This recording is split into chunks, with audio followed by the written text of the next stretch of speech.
You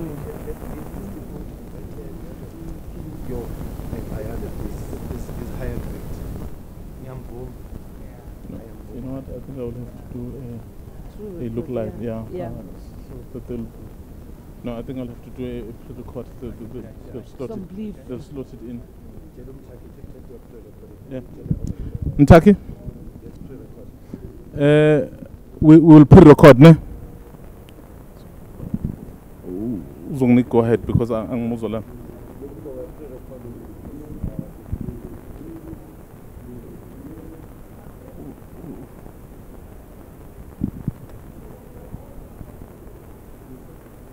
Well, the day has come, the big day of the investment conference, where South Africa really wants to drum up support for its investment into the country. And of course, you'd remember President Cyril Ramaphosa made this announcement to say he will host a summit of this nature to make sure really that the investors, both locally and from abroad, come to the country to talk and really to show up our economy. But with me is the Minister of Communications, Minister Nomvula Mokonyane, who will just give us the take as the government has really worked hard to prepare for this summit. Are you ready to host the world and of course South Africans? Finally, the day has come. It's going to be a day of work through our work streams. We've got 9 work streams that are going to be taking place, looking at the detail now of all the 9 areas that need to be focused at. Amongst others, it's manufacturing, energy, water infrastructure and road infrastructure, mining beneficiation, agriculture, as amongst others, including easing the cost of doing business with government. And of course, we would have one of the highlights of today's program being the President's announcement on the areas of investment that come from different partners from abroad and from local investors. The third thing that is also quite going to be important is the fact that we are putting the issues about localization in the center of everything that we're doing, so that South Africa itself can contribute through its own local investors. Secondly, that our SMMEs and cooperatives should also stand to benefit. And thirdly, that we definitely have to attract young people into this whole inclusive growth so that they benefit not only in terms of job opportunities, but also utilizing their own skills. And this happens right at the end post the job summit, because all these are now a product that is going to culminate into the announcements that are happening here today. It is not about what is going to be done, it is going to be about what is happening moving forward. Are you confident that by the time this conference closes tomorrow, South Africa will be hopeful that we will be turning a corner in our sluggish economy right now? We will be part of those who will be saying things will look better tomorrow compared to yesterday. I'm quite confident because of the behind the scenes extent of work that has happened, as well as the work that's going to happen even in the different work streams. But of importance, the positive attitude that is beginning to come out even from our own business people that appreciate that it is only through partnership with government. Labour also appreciates that it is only through partnership with government. Women and young people have also come to the party to demonstrate their capabilities, and the announcements by the President will demonstrate our confidence. The President has actually set a very high target. Well, in dollars, that is $100 billion. Yes. I would say in today's South African currency, it would probably be 1.4 trillion rand. Is it achievable in 5 years? There's a signal that shows that it is achievable. What has happened is actually overwhelming, because it is something that indicates that it is possible only if government itself can show some seriousness with regard to easing the cost of doing business, access to opportunities in our country, our regulatory environment, and so forth. Those resources will come. And I think some of those that are putting their money, their resources into South Africa are going to be part of our guests here. And some of them will also be sharing platforms and exchanging with our own local investors. So it is happening. Those trillions will actually come to South Africa. Thank you very much, Minister. There is Minister of Communications there, Minister Nomvula Mokonyane, really giving us a preview before the summit begins. We expect the President to open officially this investment summit.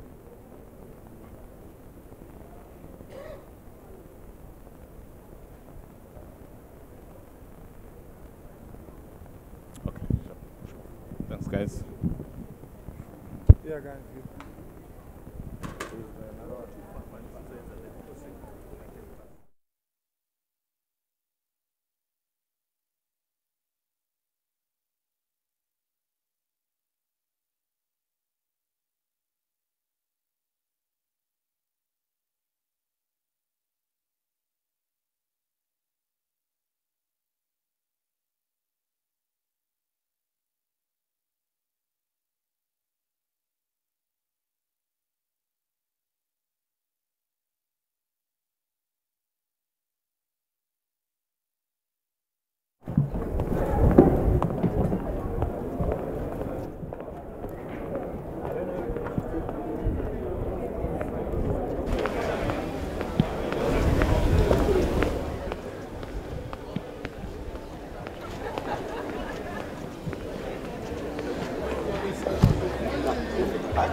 How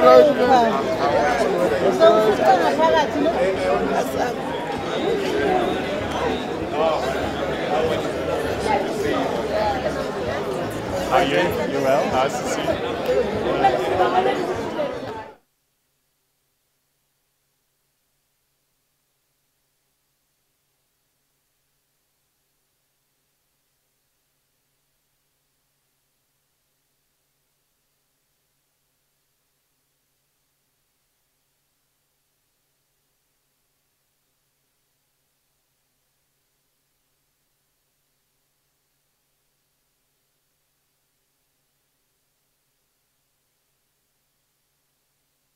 On TV, you know, and then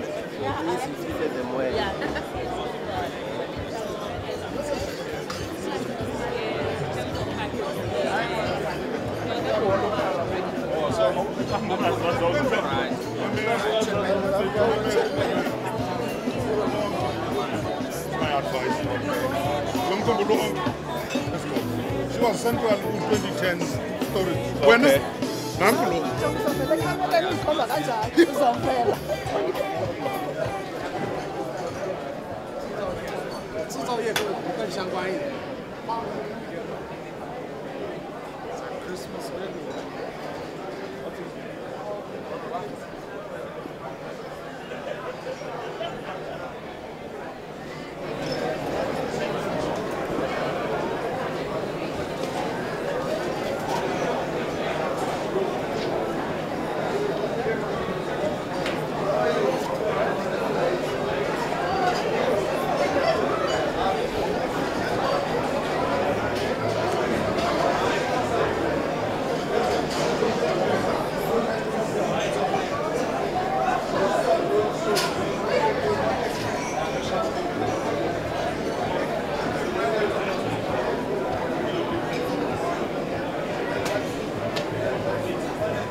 Because I need to give to these guys from yes, compliance.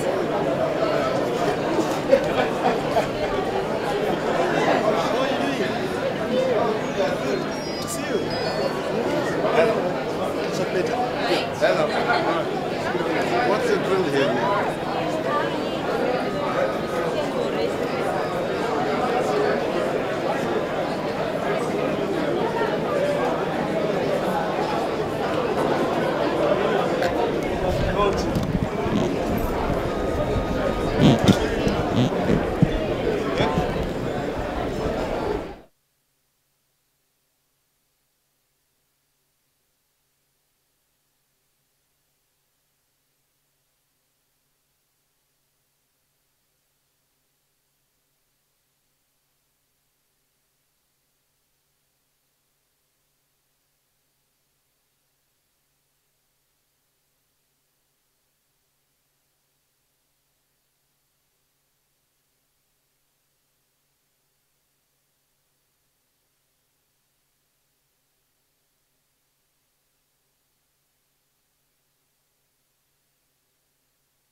Hold on, don't do anything yet.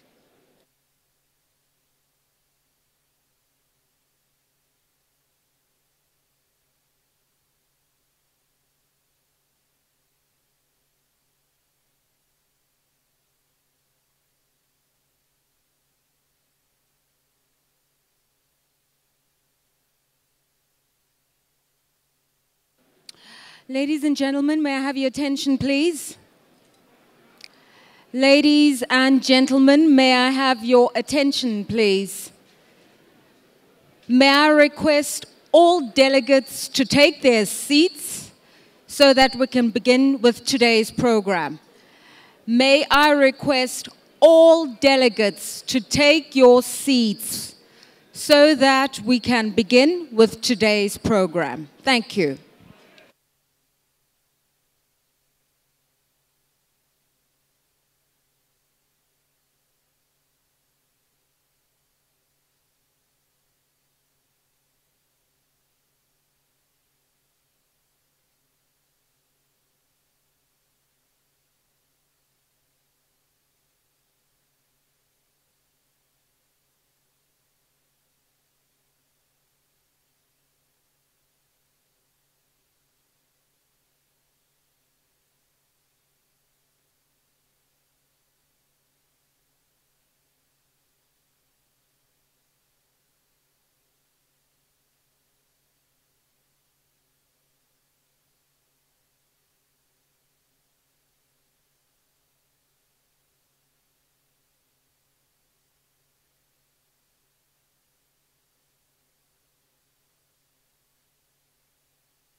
So it is on. Okay. How are you? Are you waiting? Yes, I'm looking for. So I just.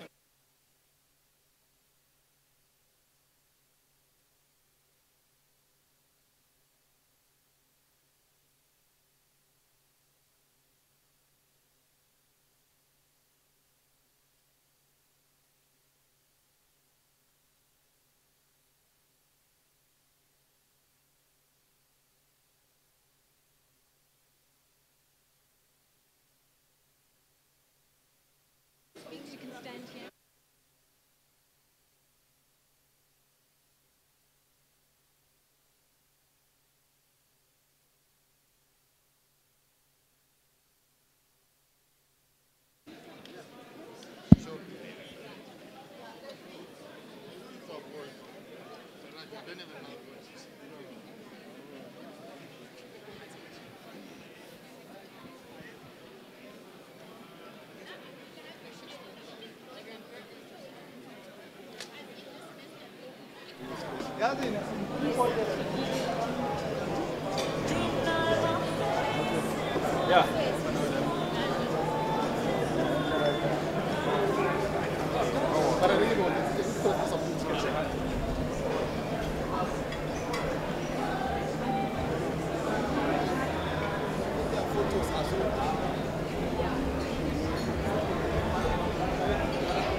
Ladies and gentlemen, may I have your attention, please?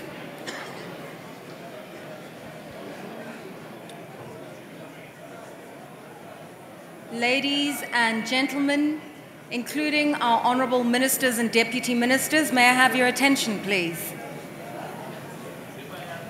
May I ask all delegates who are at the back of the room to please take your seats?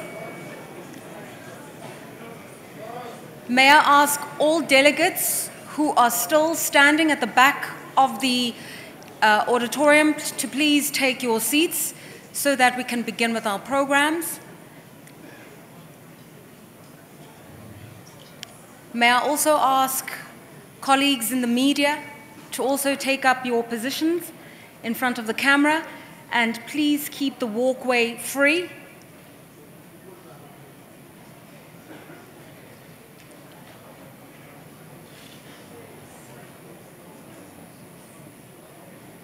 May I request all members of the media to please take up your positions, keep the walkways uncluttered and free, and all delegates to please take your seats.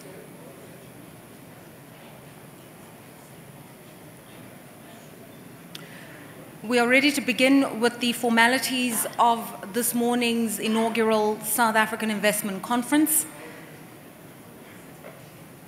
And before we have the official welcome, I just would appreciate it and implore on your goodwill to please take your seats. Is he ready to go?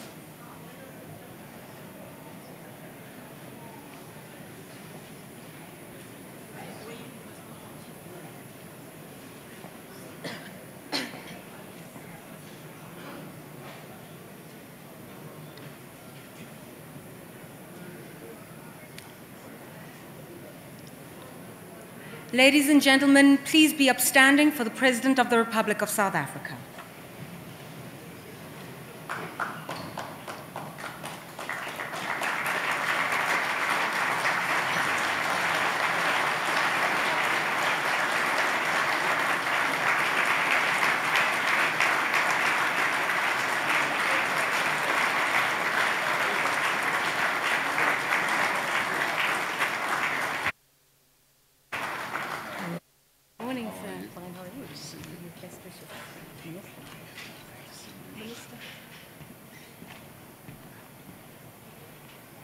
Thank you very much. You may take your seats.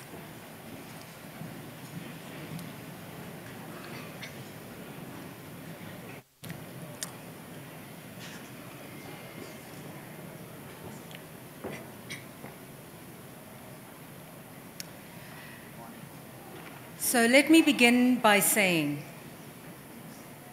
good morning to Your Excellency, the President of the Republic of South Africa, to the honorable ministers in his cabinet and the honorable deputy ministers in his cabinet. May I acknowledge all foreign delegations visiting South Africa, members of the diplomatic corps, captains of industry, members of the media, friends of South Africa, ladies and gentlemen. It gives me the greatest pleasure to welcome you to the inaugural South Africa Investment Conference for 2018. My name is Lerato Mbele Roberts, and I am a presenter on BBC World News. But I greet you this morning not as a journalist, but as a proud South African. It's great to be back home, and it is wonderful to be standing here before you to witness an idea whose time has come. We are here today to showcase the very best of what South Africa has to offer. We are fully cognizant of the very difficult and challenging trading and operating environment in which South Africa finds itself.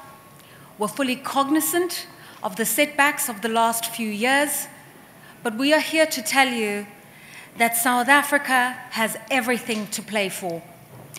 And we can qualify it through a few economic indicators. For a start, South Africa, as you well know, is endowed with a lot of mineral resources, many of which have yet to be exploited fully.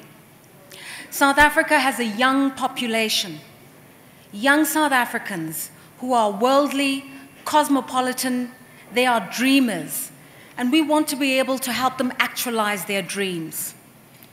South Africa is a bona fide member of the G20 and a critical partner in BRICS. And in so being, South Africa has become an important player in the emerging markets story and how emerging markets are contributing to global growth. South Africa has a world-class financial system, not least a stock exchange that's ranked number 17 in the world. South Africa, through many of our companies that have invested extensively across the African continent, has shown that it is more than what people have termed us to be. This country is more than a gateway into the African continent. Through a lot of these investments, South Africa is an intrinsic part of the African growth and development story. And so investing in South Africa is also extending your reach into the growth and nurturing of the African continent. Ladies and gentlemen, we as South Africans are here to say to you, believe in us because we believe in ourselves. And we are here to make a clarion call to say, join all South Africans who want to build this nation, create a better future for this youth.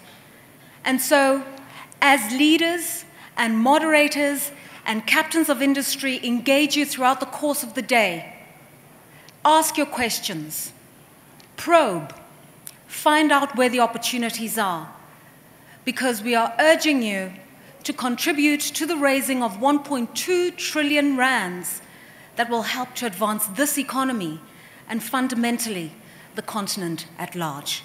So with those words, I welcome you to the very first South African Investment Conference.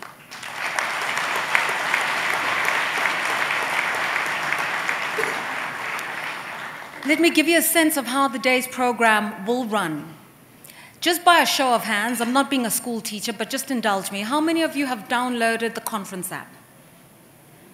Yay, that's a significant majority. For the rest of you, please do so, because it's going to help us run the program smoothly. Behind me should be an indicator, a DIY of how you download the conference app and how you utilize it. But basically, the conference app is called South Africa Investment Conference 2018. Just upload it, fill in your details, and in that way, you'll be able to access the program, a profile and biography of all the speakers. You'll get to know the timings for each of the breakaway sessions, and more importantly, there will be a portal that you can use to network. So basically, you can send DMs or private messages to fellow delegates and request private meetings with them, and then you can schedule them throughout the day and find spaces where you can meet. We also urge you, please, to go on a walkabout during the tea breaks and the lunch breaks in this very foyer outside or on the upper floors, and have a look at the exhibition sites and some of the companies that are invested in South Africa and the products and the services that they have to offer. So please make sure that you network, you engage the space, and you find out more about the country and the economic opportunities available to you. I'd also like to take this time to acknowledge those who have made this investment conference possible. Our sponsors are ABSA, Discovery, Sasol, Anglo American, Telkom, Vodacom, and MTN. And to you, we'd like to say thank you very much for your contribution and support.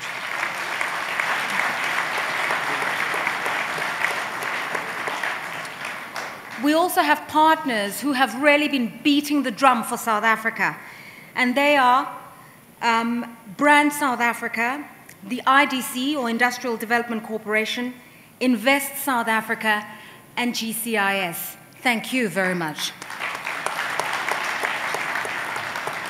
Now, many of you are familiar with the venue. This is the Sandton Convention Center, and it's a beautiful and very well-functioning venue. However, it can be a little bit hard to navigate if you don't know it well. So I'm going to hand over to a representative of the Sandton Convention Center, just to tell us a few things that we need to know and also to give us safety tips. So over to you, Donovan Feltman. Thank you. Good morning, everybody. As you mentioned before, Donovan, I'm Venue Safety Officer. Couple of tips. We'd like to point out right along the venue, if you aren't aware, there are green photoluminescent signs which point out our exits. In the event of an emergency, you will hear an alarm sounding from the roof. Please stay calm, orderly leave the room. As you leave the room, at each and every fire exit, you will find one of our marshals. They will then guide you to the nearest assembly points. Should you be looking for the bathrooms, they are all on the upper levels, clearly marketed. But again, if you battle getting around in the building, you will notice there are security guards in black suits with red ties there to guide you. Please feel free to ask them. Thank you very much. Thank you so much, Donovan. And you'll notice that next to Donovan is a gentleman who is a sign language interpreter. South Africa has 11 official languages, and I'm happy to tell you that sign language is actually recognized as an official language in this country. So the gentleman will be before us all of today. Please just be patient and kind to him as well. Ladies and gentlemen, if you look in your conference packs, you'll also have a physical detailed guide as to how the day will work. There is a program inside the packs, but also there is some information for any of the companies that would like to find out more about making pledges and contributions towards projects that will be raised over the next 5 years. There's all the information and guidelines that you need. There's also an SA Invest exhibition stand in the foyer. You can go there and ask your questions. But if you look in your conference pack, a lot of the details that you're looking for are there. And so with these housekeeping notes aside, let me welcome you all to the very first investment conference. I wish you a fantastic day of deliberations. And to our foreign guests, let me say, Ni hao, bienvenue en Afrique du Sud. Ich möchte Sie herzlich willkommen heißen in Südafrika, Sianamgela.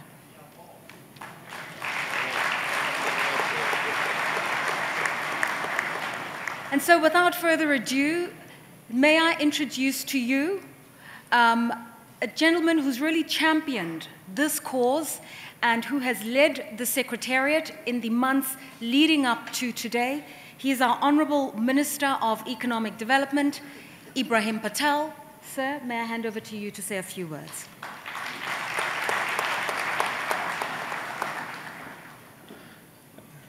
Thank you very much, Lerato. May I, on behalf of the South African government, very warmly welcome every delegate here today. To thank you for joining us on this beautiful October day, to this industrial, commercial, and financial heart of the African continent, to today's inaugural Presidential Investment Conference. I want to welcome particularly our foreign visitors from 36 countries across the world, developed and developing nations, from innovation-driven firms and multinational corporations, from 27 of the Fortune 500 companies with $4 trillion in market capitalization. I want to warmly welcome delegates from the rest of the African continent, our home, our largest export market for manufactured products, and increasingly a source of capital, of skills, and of innovation. I want to welcome the delegates from South Africa, assembled here from all the provinces, drawing together from the Johannesburg Stock Exchange, its largest companies with a market capitalization of 10 trillion rand, the largest BEE companies and black industrialists in South Africa, the main asset and fund managers of the nation, who have 7.7 trillion rand of assets under management. I want to welcome the youth entrepreneurs who represents the face of young South Africa. The largest women-owned firms drawing in the huge economic resource of South Africa's women. The rural enterprises who feed this nation. the parliamentarians, the economic regulators, the government officials, the mayors, the premiers, and of course, the members of cabinet. I want to welcome all of you to Gauteng, to the suburb of Sandton in Johannesburg, where 35%, Gauteng, where 35% of South Africa's wealth is generated. This province that accounts for 5% of the entire output of the African continent. This place that is the cradle of humankind, where the earliest fossil record of humanity has been found, and where today much of Africa's advanced technology, scientific research, industrial capabilities are housed. I want to welcome the President of the Republic, His Excellency Matamela Cyril Ramaphosa, who is the host today. In his first State of the Nation address in Parliament in February this year, President Ramaphosa set out a vision of partnership and social dialogue as a style of government, as an approach, and announced that a job summit and an investment conference would be held during 2018. It is my pleasure, therefore, to introduce the President of the Republic, His Excellency Ramaphosa, and to call on him to officially open the conference and give the keynote address. Mr. President, your audience awaits. The nation is ready. The floor is yours. Please welcome the President.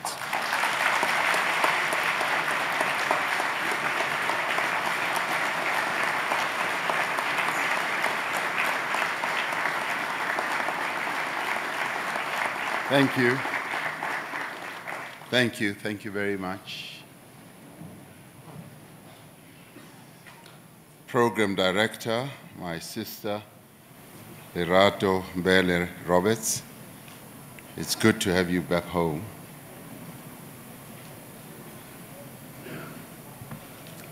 Ministers, Baroness Linda Choka, traditional leaders who are amongst us, business leaders, distinguished guests, and ladies and gentlemen, I'm really, truly pleased to welcome you all to this, the inaugural conference for investment in South Africa. When we conceptualized the holding of this conference, we had, in our limited expectations, thought that we would only be able to attract possibly just 400 potential investors, made up possibly of 80% South African investors and 20% offshore investors. Today, we are truly overwhelmed by the presence here of 1,050 delegates who have graced this occasion. We thank you for being here. Thank you very much. We are pleased and humbled that you have responded to the call by the government of the Republic of South Africa, and indeed by the people of South Africa, to participate in this conference and thus be part of what we have come to regard as the new dawn in our country, a new era and a new period. As representatives of domestic and international investment community, and as representatives of business organizations and international financial institutions, by your mere presence here, you have chosen to walk with us along the path of growth, employment, as well as shared prosperity for the people of our country. Like us, you believe that South Africa is a land of great opportunity, a land where the soil is still rich, and our oceans, 3,000 kilometers of oceans that embrace our country, are beautiful and teem with life, where the beautiful vistas of our country are spectacular and its diverse people are vibrant and resilient. For you know its people are its greatest wealth. Like us, you believe that there is vast potential in South Africa, and it is a country that has enormous potential, but a potential that has been constrained for decades by narrow prejudice and debilitating human neglect. Together with us, you celebrated the miracle of our peaceful transition to democracy. You were there when we began the road and the task to rebuild our country and our economy and to fundamentally change the fortunes of our people. Many of you, if not all of you, witnessed both our achievements as well as our missteps. You supported us and wanted us to succeed as you wished us well along this journey of transforming our country. And when we stumbled, you looked on with concern and great worry. When it seemed that we may squander the remarkable inheritance that we received from leaders like Nelson Mandela. Yet throughout these difficulties, you have retained an abiding interest as both domestic and international business in the fortunes of this country. We know that, like the people of South Africa, you have harbored a great and profound hope that we will prevail. This inaugural South African Investment Conference is therefore an expression of a shared hope and a renewed confidence in our ability as South Africans to surge forward and grasp prosperity. It is a bold and unequivocal statement that we are determined to put behind us the period of uncertainty and discord and embrace a future of cooperation and partnership. Partnership that we spoke about when I was elected as the President of the Republic of South Africa, when I said that our task to move our country forward is to build a social compact and to work with all partners to build this country and to move our economy forward. We are here to declare that we are determined to build a country that is driven by enterprise and innovation, to develop an economy that is diverse and resilient as well as prosperous, and to create companies and to enable companies to operate that achieve sustained returns, not only for their shareholders, but also for their workers that drive them, as well as the communities that support them. We are a country that is rich in many ways that we often do not appreciate. There are a few places in the world that have the abundance, as my sister Lerato was saying, of the minerals that we have, the endowment that we've received from Providence is quite enormous. Beneath our country lie enormous minerals, which we now stand on.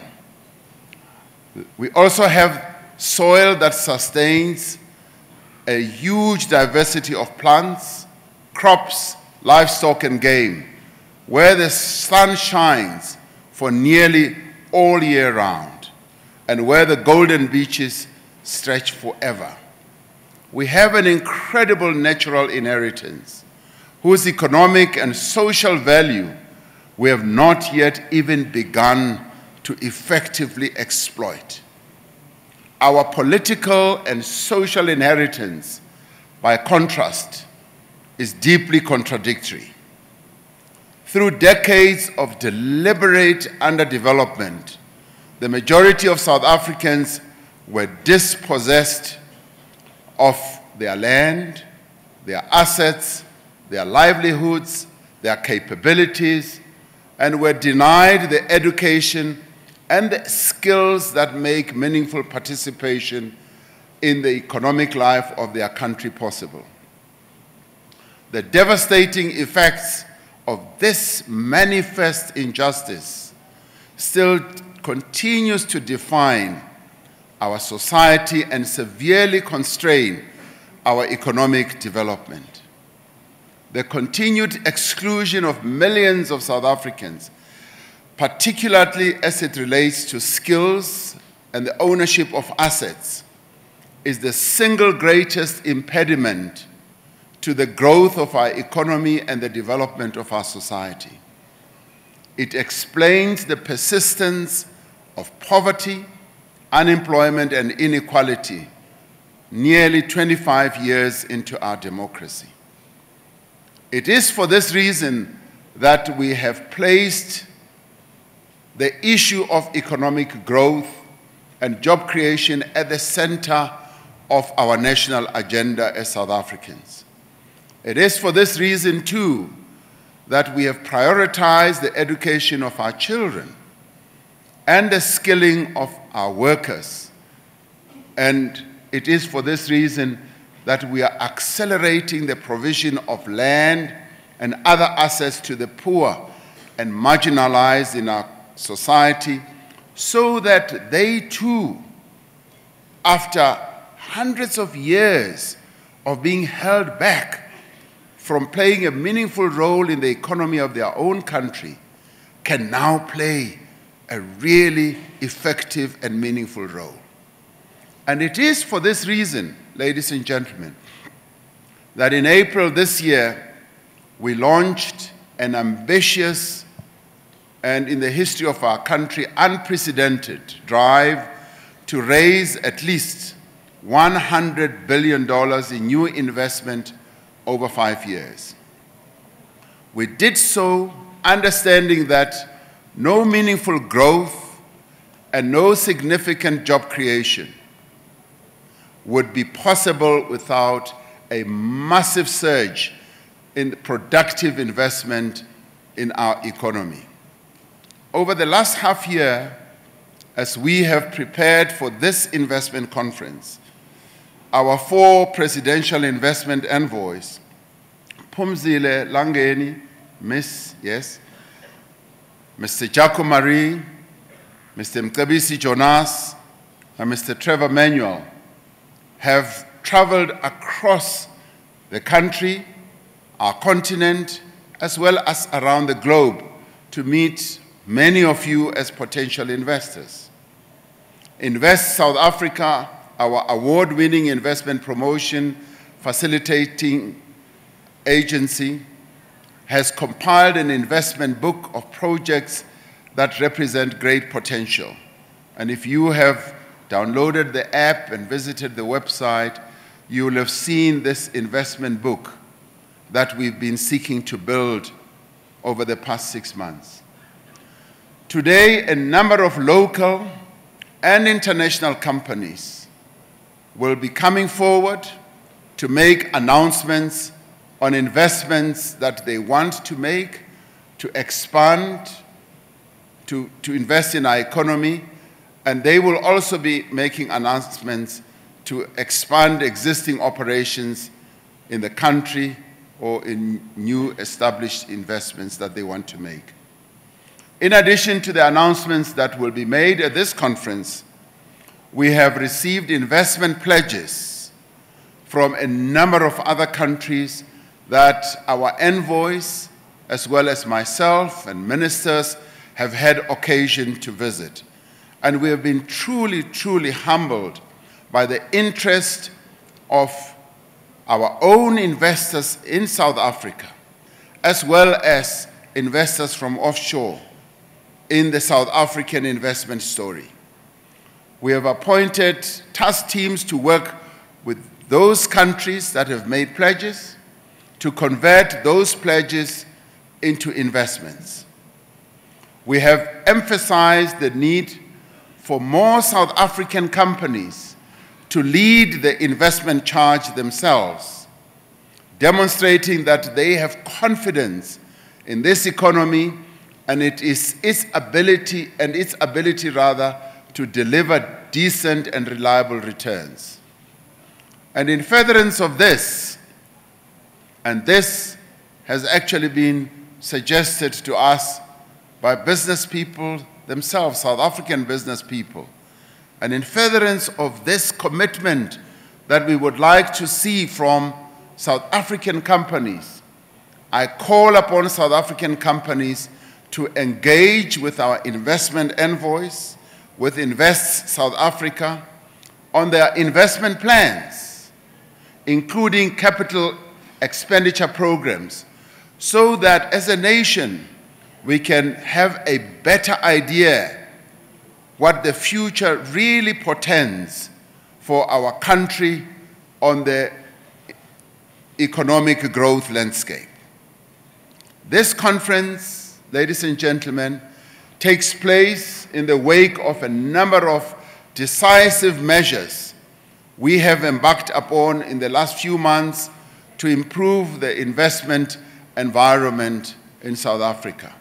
And let me immediately say, a number of the measures that we have embarked upon have been measures that we've been working on as a government and as a country to improve our investment case. But in the course of time, we have benefited immensely from our interaction with many of you who are seated here, who have raised a number of pertinent issues that you have said impede investments in South Africa.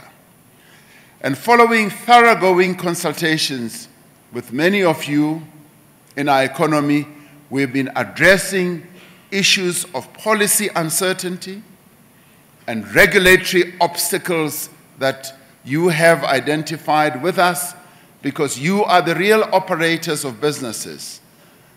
Obstacles that impede investment in a number of industries. We have been working with the World Bank as well to improve the ease of doing business in South Africa and crafting a new investment strategy, including an FDI strategy for the country.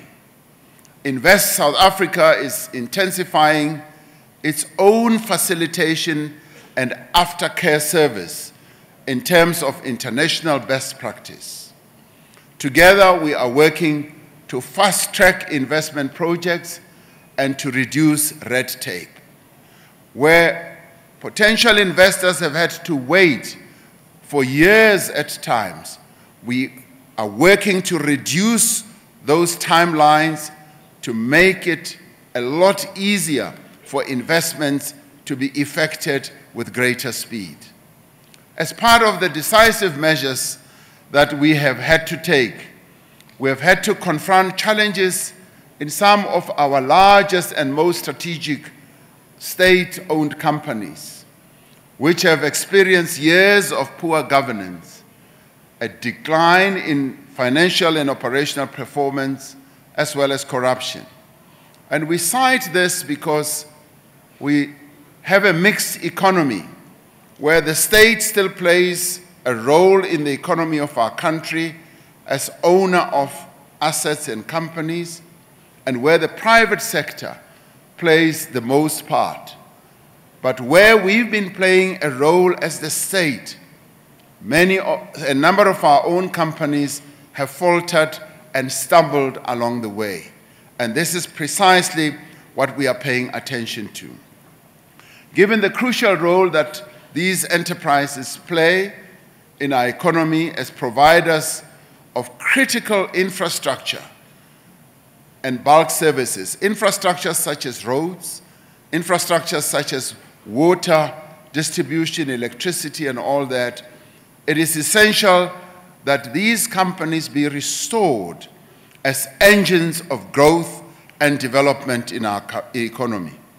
We have replaced the leadership in several of these state-owned enterprises, ensuring that we have people who have experience, who have integrity and the relevant skills, and who are able to lead the development and implementation of sustainable business models going forward. As a country, we've also had to confront the bitter reality that several public entities have been severely affected by corruption. And this is a story that you've been reading, we've all been reading in our media, and for those of you who come from offshore, have been reading as well. And also the phenomenon of state capture. One of the urgent measures that we have had to take is to end this corruption, is to make sure that those who are responsible are made to account for their actions. We have established a commission of inquiry into state capture that has begun a thorough and far-reaching investigation in all these practices. We've also established a commission of inquiry into the workings of our South African Revenue Service that collects our taxes, and the Public Investment Corporation, which is the largest asset manager in our country. We are certain that these commissions will not only unearth all instances of malfeasance and governance failures, but will help to restore, and this is the important part, will help to restore the integrity, credibility, and effectiveness of these entities. So we are in repair mode. We are rebuilding, we are renewing, and we are repositioning not only our country as a whole, but also our state-owned enterprises. As we put in place the pillars of sustained growth into the future, we are working to address immediate concerns, specifically the effects of 2 quarters of negative economic growth in our economy. Last month, government announced an economic stimulus and recovery plan that aims to restore growth, saving existing jobs and creating new ones. A number of commentators have been very creative in their analysis of what this means. They've said, well, this is not a typical stimulus package. And we have said, hold on, hold fire. This is a stimulus and economic recovery package of a special type with South African characteristics.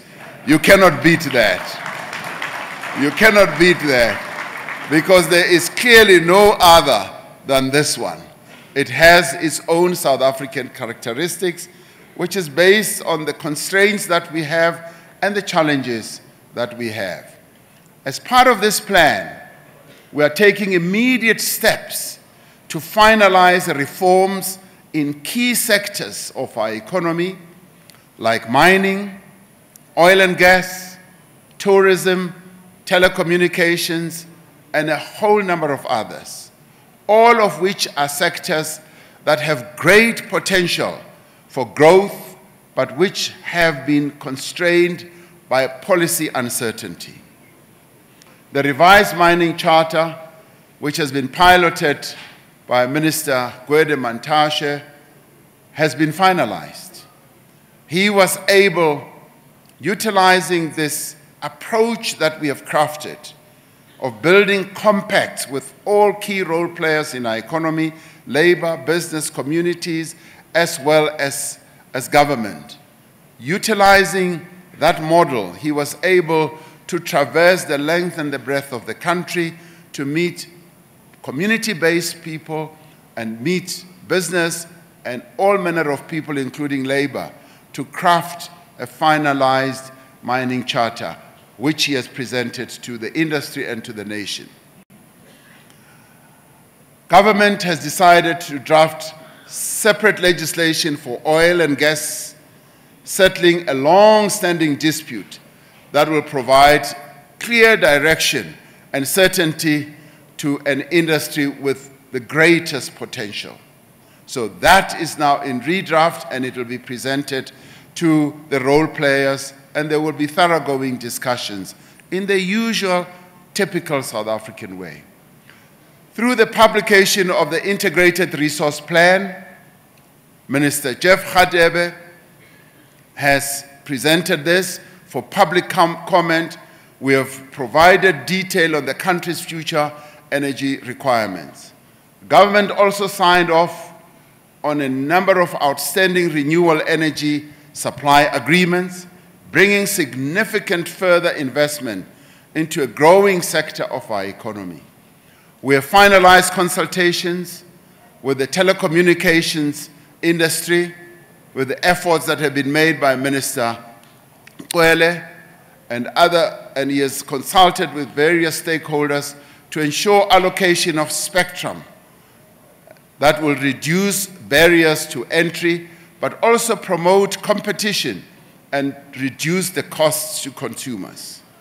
Many South Africans are awaiting for the moment when our data costs, and this is a demand that is being made by students, by young people, that our data costs are amongst the highest in the world. But the telco companies are saying, as soon as the spectrum is released, we are going to see real action in the data segment of the economy. And our people are waiting with bated breath. Our independent communications regulator is now preparing to license available high-demand spectrum. We have initiated a review of our visa regime, and our Minister of Home Affairs, Minister Gigaba, has been working on this extensively to facilitate greater arrivals of tourists, highly skilled individuals, business people, and investors. And in a brief discussion that I had with President Xi Jinping of China, he said, once you are able to clear up the visa regulations, you will see hundreds of thousands of tourists coming to your beautiful country. And they will come in large numbers. And he also said, as part of the package, make sure that you also address the safety issue. And I said to him, the safety issue is prominent in our minds. We are addressing criminality, we are addressing safety, and our Minister of Police, Minister Cwele, is busy with clear strategies that are going to make sure that we reduce levels of criminality in our country and we make South Africa safe. We are reprioritizing our budget within the existing fiscal framework to invest more in those activities that we know will boost growth, including agriculture and township and rural businesses and infrastructure. We do so in a severely restricted fiscal environment.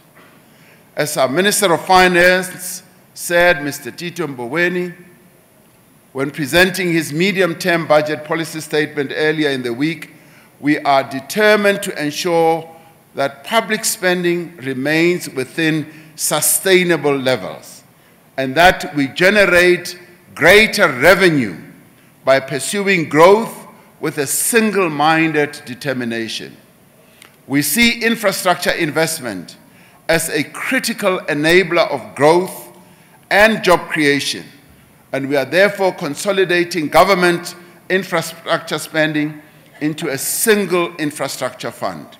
Many of you who visited our country in 2010 to come to the World Cup will have seen that the rollout of infrastructure was quite extensive. And wherever you went in South Africa prior to 2010, you just saw cranes all over the country because we were on a huge infrastructure drive. Following that, we tapered infrastructure investment down a little bit, and we therefore are re-cranking back to life our infrastructure spend and our infrastructure drive, because we know that infrastructure is a key driver of economic growth, for it enables infrastructure to be spread out, which enables companies to be able to invest with greater ease. We intend to use the infrastructure fund that we are going to set up to leverage investments from development finance institutions, multilateral development banks, asset managers, and commercial banks. A dedicated team will oversee the implementation of an extensive infrastructure program covering areas like water, transport, energy, telecommunications, and social infrastructure. And we're going to have a dedicated team of real professionals, architects, engineers of all sorts, as well as town planners who are going to make sure that we bring to bear all the professional skills that are going to be needed to drive the infrastructure project that we have in mind. Despite the challenges of the present, our economy has several fundamental strengths that make it a sustainable destination for investment. South Africa has established a diversified manufacturing base that has shown its resilience and indeed its potential to compete in the global economy. Yesterday, I had the occasion to spend possibly the best part of my day at a factory. We opened a factory, a 1 billion rand factory at the Gibela factory in Gauteng here, where we are now building passenger trains that are manufactured in our own country. The investment is a collaboration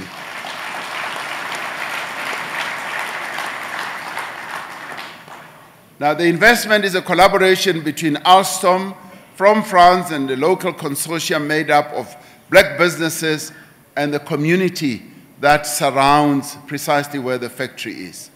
But the greatest joy for me was just arriving at this factory and being received by technically trained young men and women who are professionally well-trained engineers, technicians, and who were telling me how they are making the trains.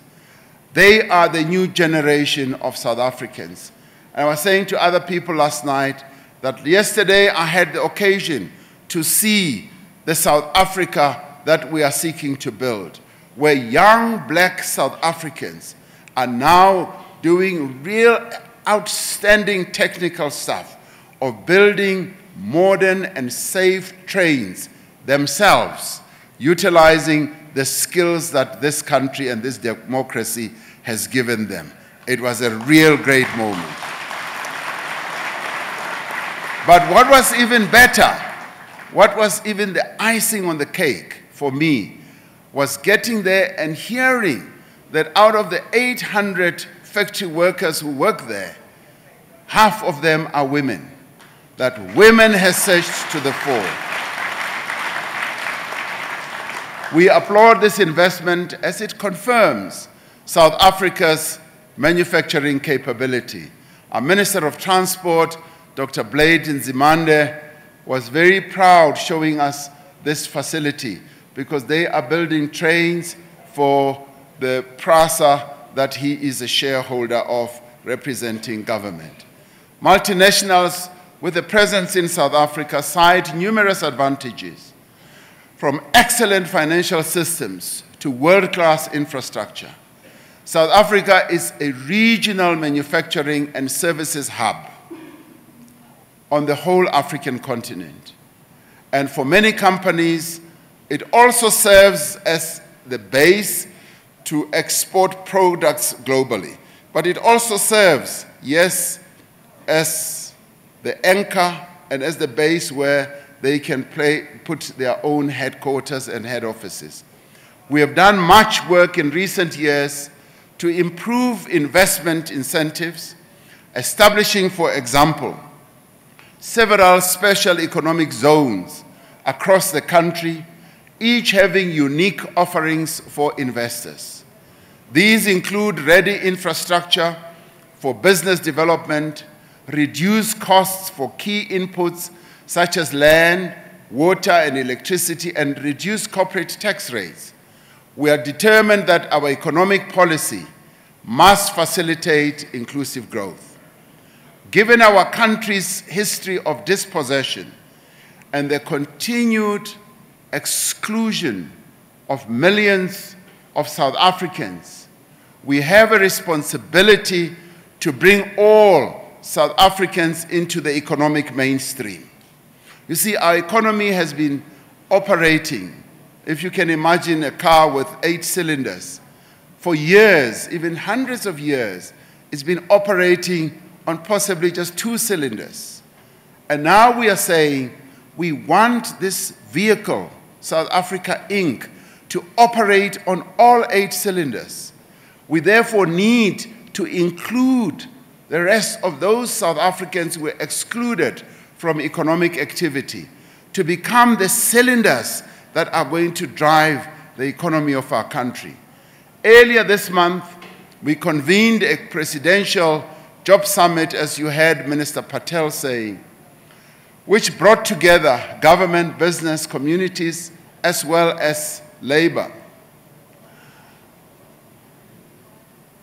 to come together to look at various interventions that they could make, and they came up with a plethora of interventions for job creation.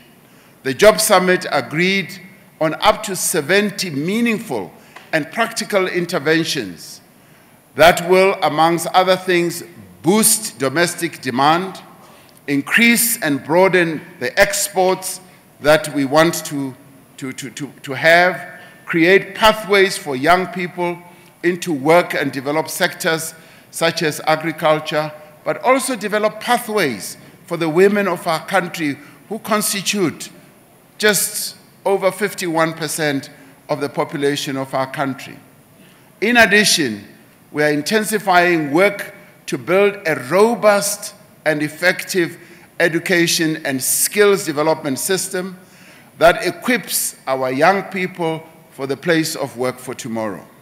It is important to note that 7 of South Africa's universities are in the top 500 in the world. This is a phenomenal achievement for a country as small as ours, that we have 7 universities that are in the top 500. There are nearly 1 million students in higher education in our country, and there has been a marked increase in science, in technology, and engineering, and mathematics graduates. And many of us will remember that the past rulers of our country had determined that the policy that they should put in place is that black children should never really be taught mathematics, because all they should really ever be trained for is to become hewers of water and cutters of wood, something like that. So that is what the policy was. And today, we're turning it around. We now have thousands of these young people in our institutions of learning. And I saw that for myself yesterday when I went to the Gibela factory in our province here. We've implemented policies to promote black economic empowerment, to provide black people, women, and people with disabilities with the assets and opportunities they need to participate more meaningfully in economic activity. Is this a good thing? Yes, it is a good thing, because by so doing, you are getting all South Africans to participate in ensuring that this vehicle operates on all 8 cylinders. And that in itself enhances growth, enhances a growing middle class in our country, and makes sure that the economy of our country continues to advance. Another area that is critical to economic transformation is land reform, which is currently a focus of intense debate across the South African society. There is general agreement amongst most South Africans that we need to accelerate land reform, not only to redress the historical injustice that was perpetrated against the majority of our people, but also to effectively unlock the economic potential of our country's land. When I was in New York at the United Nations meetings, I had occasion to go and address the people in the Foreign Relations Council, and we dealt with this matter, and I explained to them that this is an important task that all South Africans have to embark upon. It is a task, a challenge, and a great opportunity that all of us as South Africans must embrace and deal with. And after I left, I received messages that they now really truly understood. And I hope they've passed their message upstairs to another person who also needs to understand. We have appointed an advisory panel on land reform, which comprises people with extensive experience in farming, in policy development, academia, and law. The panel will advise government on the implementation of a fair and equitable land reform process that redresses the injustices of the past, increases agricultural output for all participants in agriculture on the land, promotes economic growth, and protects food security. We are committed as government to pursue a comprehensive approach to land and agrarian reform that ensures transformation, development, and stability, while providing certainty to those who own land, because we are providing certainty to those who own land, to those who need land as well, they need certainty, and to those who are considering investing in our economy, they also need certainty. Our approach reaffirms the constitutional protection of property rights. I want to reaffirm that South Africa is very, very committed to property rights. And we say there shall be property rights in our country, which, among other things, prohibits arbitrary deprivation of property, together with robust legislation to protect foreign investment, an independent judiciary, and a firm rule of law. Our Constitution should allay any fears that investors may have their factories being expropriated. That shall not happen. Your investment in South Africa is safe, and that is why we say you should come and invest. South Africa's strategic position at the tip of Africa makes it a key investment location, both for opportunities that lie within its borders and as a gateway to the rest of our continent. Earlier this year, African heads of state, as many of you will know, agreed to establish an Africa continental free trade area. A free trade area that will provide access to a market of more than 1.2 billion people and a combined GDP of more than $3.4 trillion. This will fundamentally transform the economies of many African countries and will further enhance the attractiveness of South Africa, which, with its diverse manufacturing base, advanced infrastructure, and sophisticated financial sector, as a compelling investment destination. And this is the South Africa that you are at today. And if you've come from offshore, this is the country that you've visited.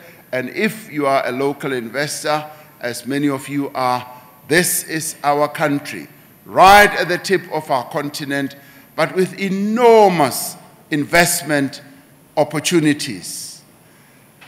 As South Africa emerges from a period of great difficulty, and uncertainties, and as it confronts challenges that are immense but not insurmountable, we can declare with confidence that South Africa is a land indeed of untold potential.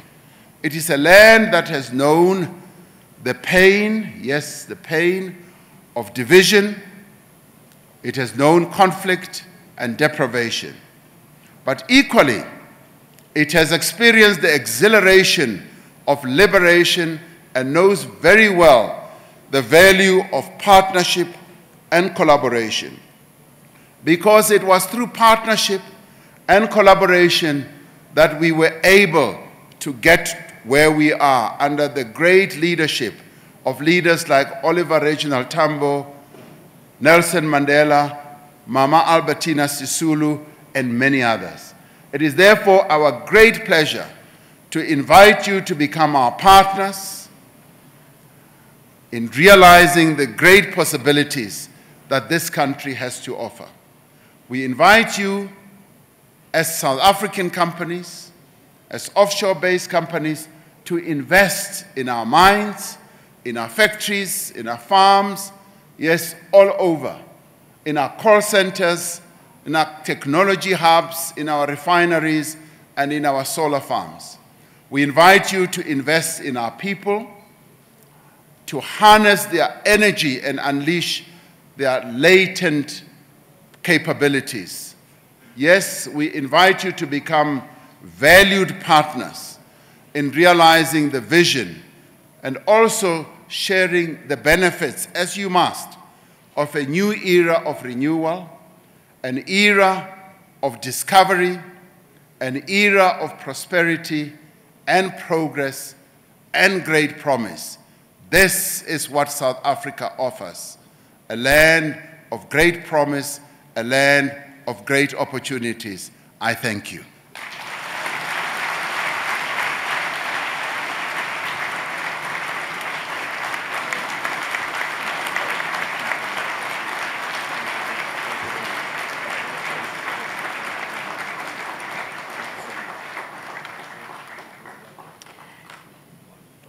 Thank you very much, Your Excellency, President Cyril Ramaphosa. Thank you for reminding us where we come from, albeit a harrowing past, but reminding us the resilience of who we are as a people. Thank you also for comprehensively outlining how productive capital to the tune of $100 billion over the next 5 years will be utilized to create jobs and grow the economy. And I dare say, thank you very much, most importantly, for showing us that you've listened to the youth. Hashtag data must fall.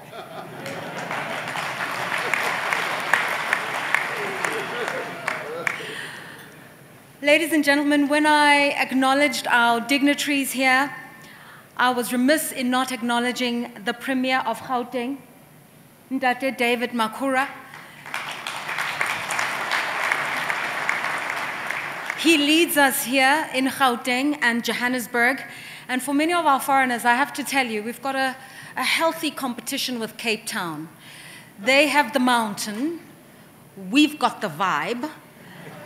And as far as we're concerned, Johannesburg is the be-all and end-all of South Africa. And if any people here believe in this, please applaud me. Ngoba la eJozi kuyasheshwa.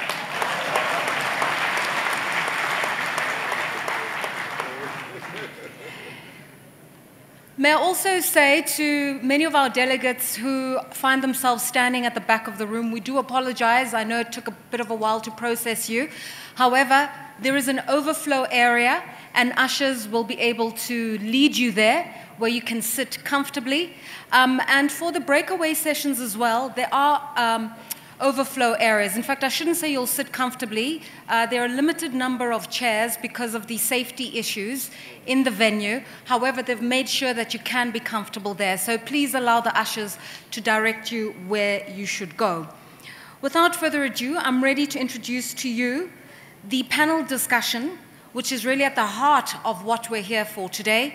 the investment case for South Africa. But before I introduce to you the panel moderator and the panel itself, may we once again thank our State President and Minister Ibrahim Patel and the Premier of Gauteng for your time, and you may take your seats.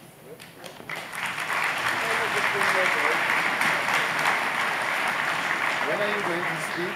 I'm not speaking. I told him I'm not speaking during you. Thank you. Thank you. Thank you, Greta. Thank you. Okay.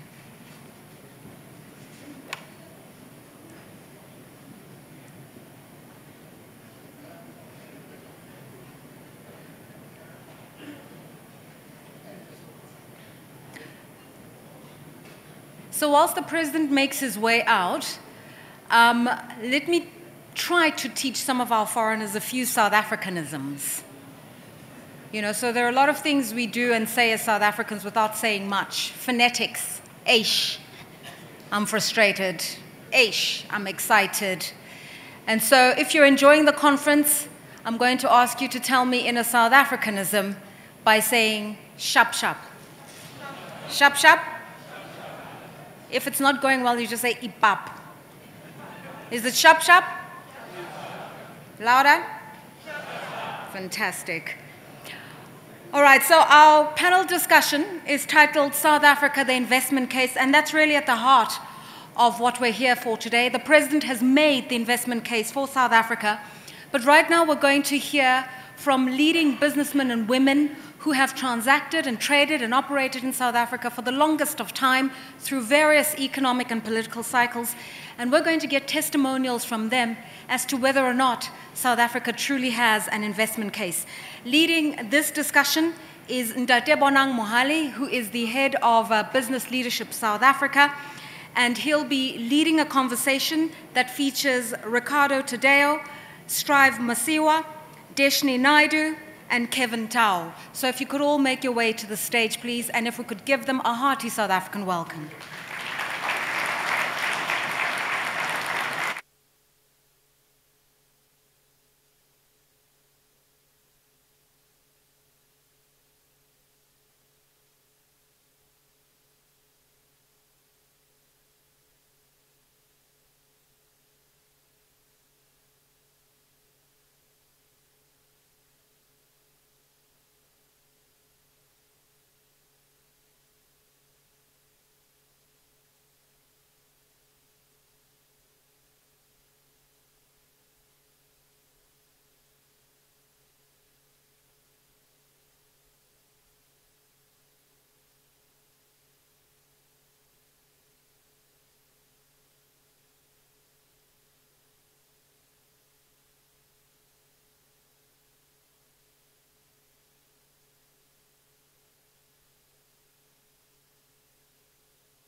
has indeed made the South African business case.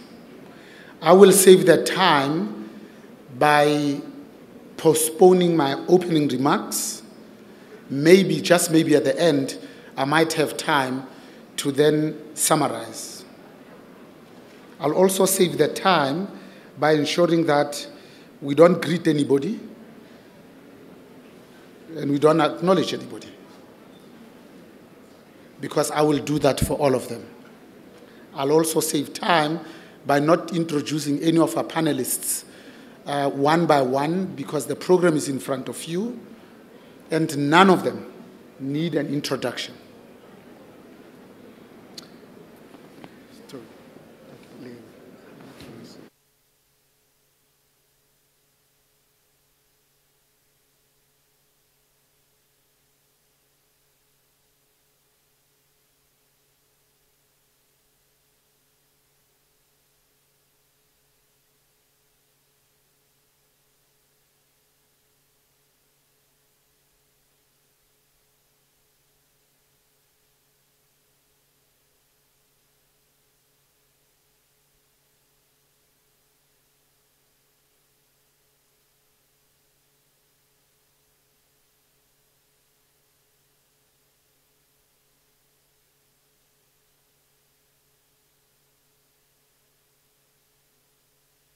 Again, is this better? Better.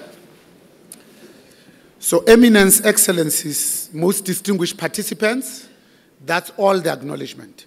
I was just saying none of our panelists need any introduction. Without much ado, I'm going to start with Strive and say you've been here, invested in South Africa for more than 20 years. In the last 18 months, you have invested more than 10 billion. Why? Strive.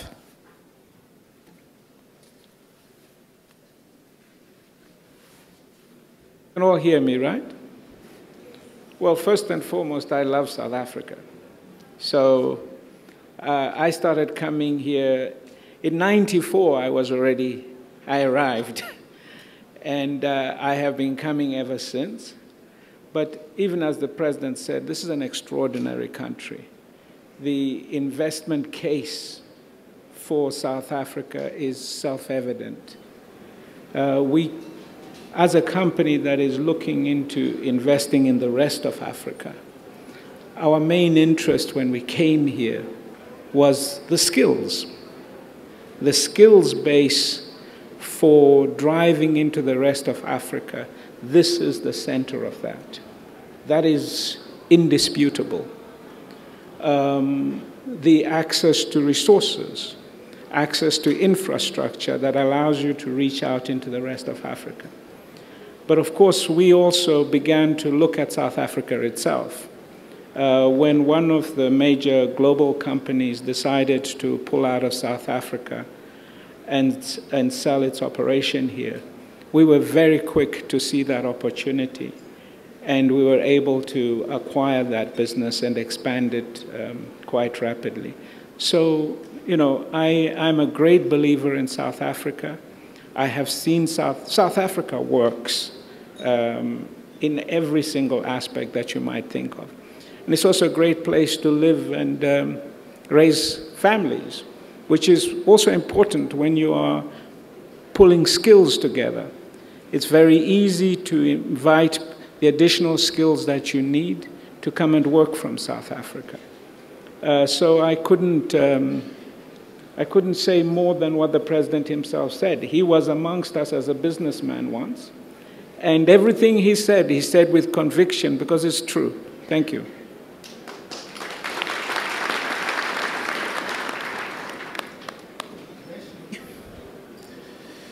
Is South African mining a sunset industry? Not, Bonang. South African mining industry is very much in a sunrise phase.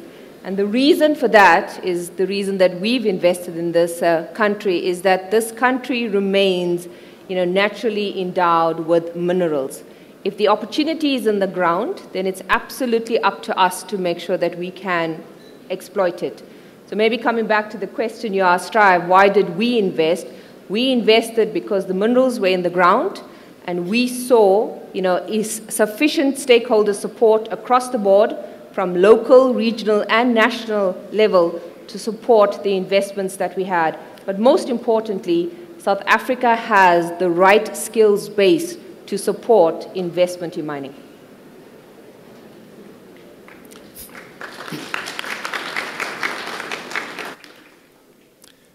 Sabine, Siemens has been quite active in this market for a long time.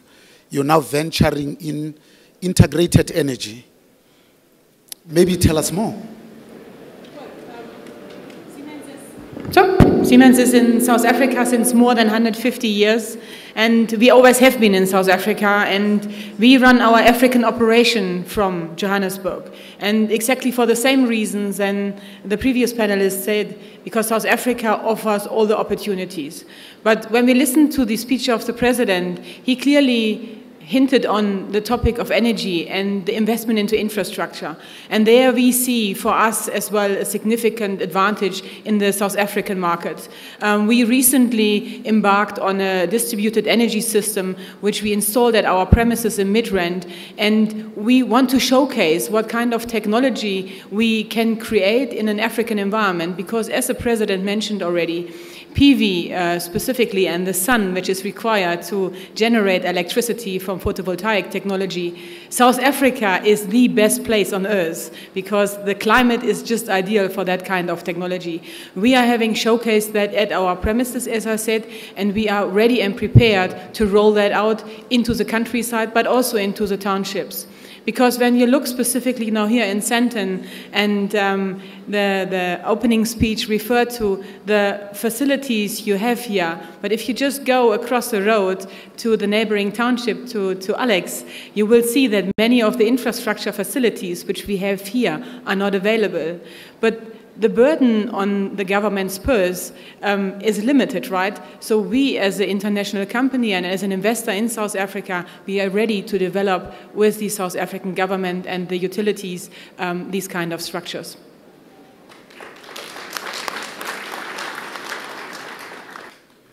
Buenos dias, Ricardo. You've taken one of the icons of South Africa, SAB, then SAB Miller. Now it's called Anheuser-Busch InBev, and one of the greatest investments probably in the last few months. How have you felt? Well, first, it's an honor and a privilege to be here and talking about South Africa.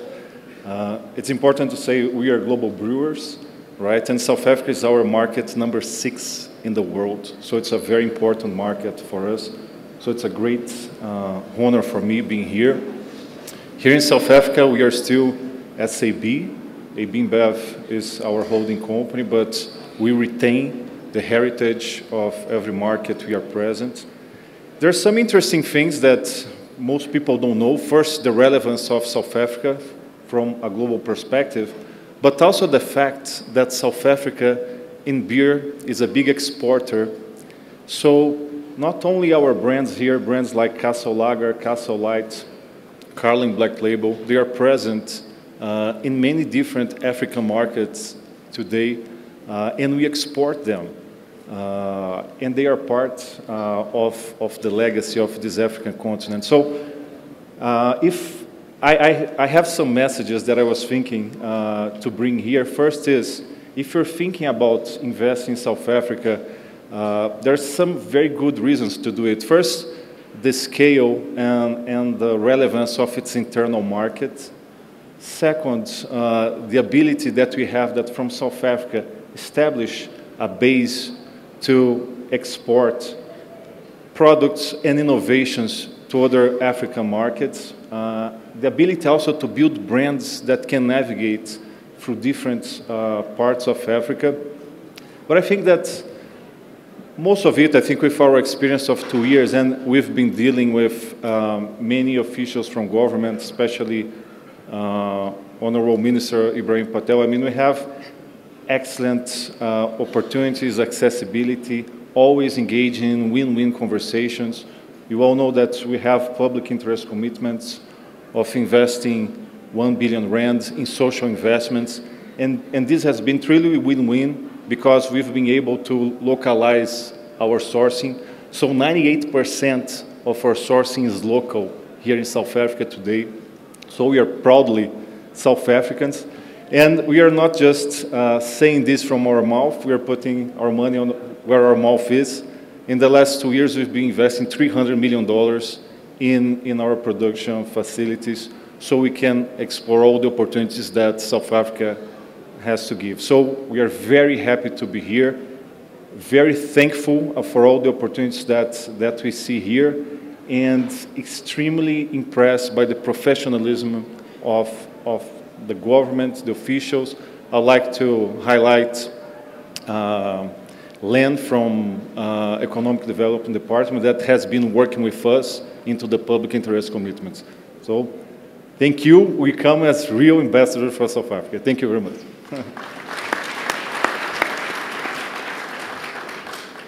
Muchas gracias, Ricardo. We now have Kevin Tao, who is responsible for Huawei. And we know that when you put a smartphone in the hands of a community, their gross national product almost doubles. In South Africa, there's 57 million South Africans, but 110 million handsets. Why have you seen it as a market of the future?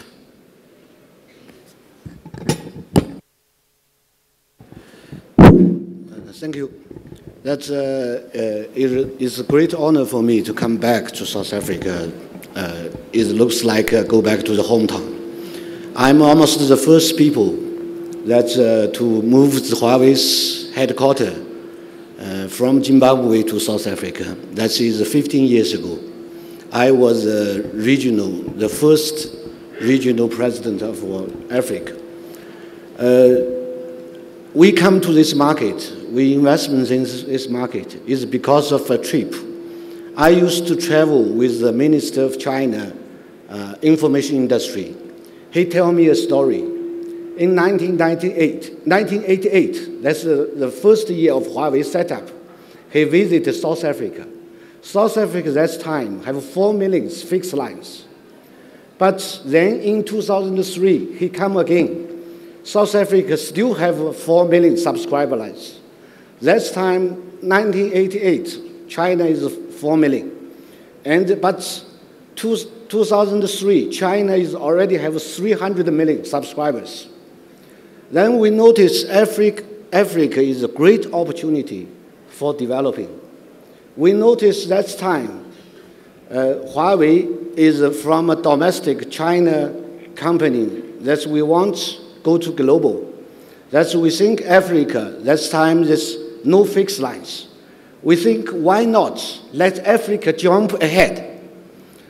That's why we almost follow the developed countries' way. That's build a fixed line, build 2G, build 3G. Then we find a very potential opportunity is that the 3G and the 4G. So we decide to stay in the market. To investment to help the Africa's service provider that's to build the most advanced telecommunication infrastructure in the Africa. We dedicated for these things for the last 15 years. Thanks all the customers' support, we are growth in this market. We find that South Africa is a gateway of this continental. These markets have fantastic infrastructure, have the leading telecom operator in this continental, MTN, Vodacom, even Stripe. Mr. Stripe, that's the network operators. That's we think we need to build a relationship in this country. So we stay in this country, we from just 10 people in this market. Now we are employed more than 1,200 local staff. And we also have thousands of partners in this market to serve for the Africa continental. That's not just infrastructure, but of course, the smartphone. Now Huawei became the first largest infrastructure provider and the third largest smartphone provider in the world. So we decided to investment in South Africa from the year before last year. We buy our own campus. We are looking for more investment opportunity for the digital transformation and the digital economic for the Africa's future. We decided, 2016, we decided to invest $100 million to buy a new office campus and build the innovation center in the Woodmead. Woodmead is my first office in this country. Last time we just have one small office block, but now we have 8 buildings. That is a great campus. So we think we are growing in this market. We are thanks to customer support. We think South Africa in the digital transformation is the future. You have a very good environment, infrastructure, and also the gateway for the Africa. We are very confident for our investment in this country and in this continental. Thanks.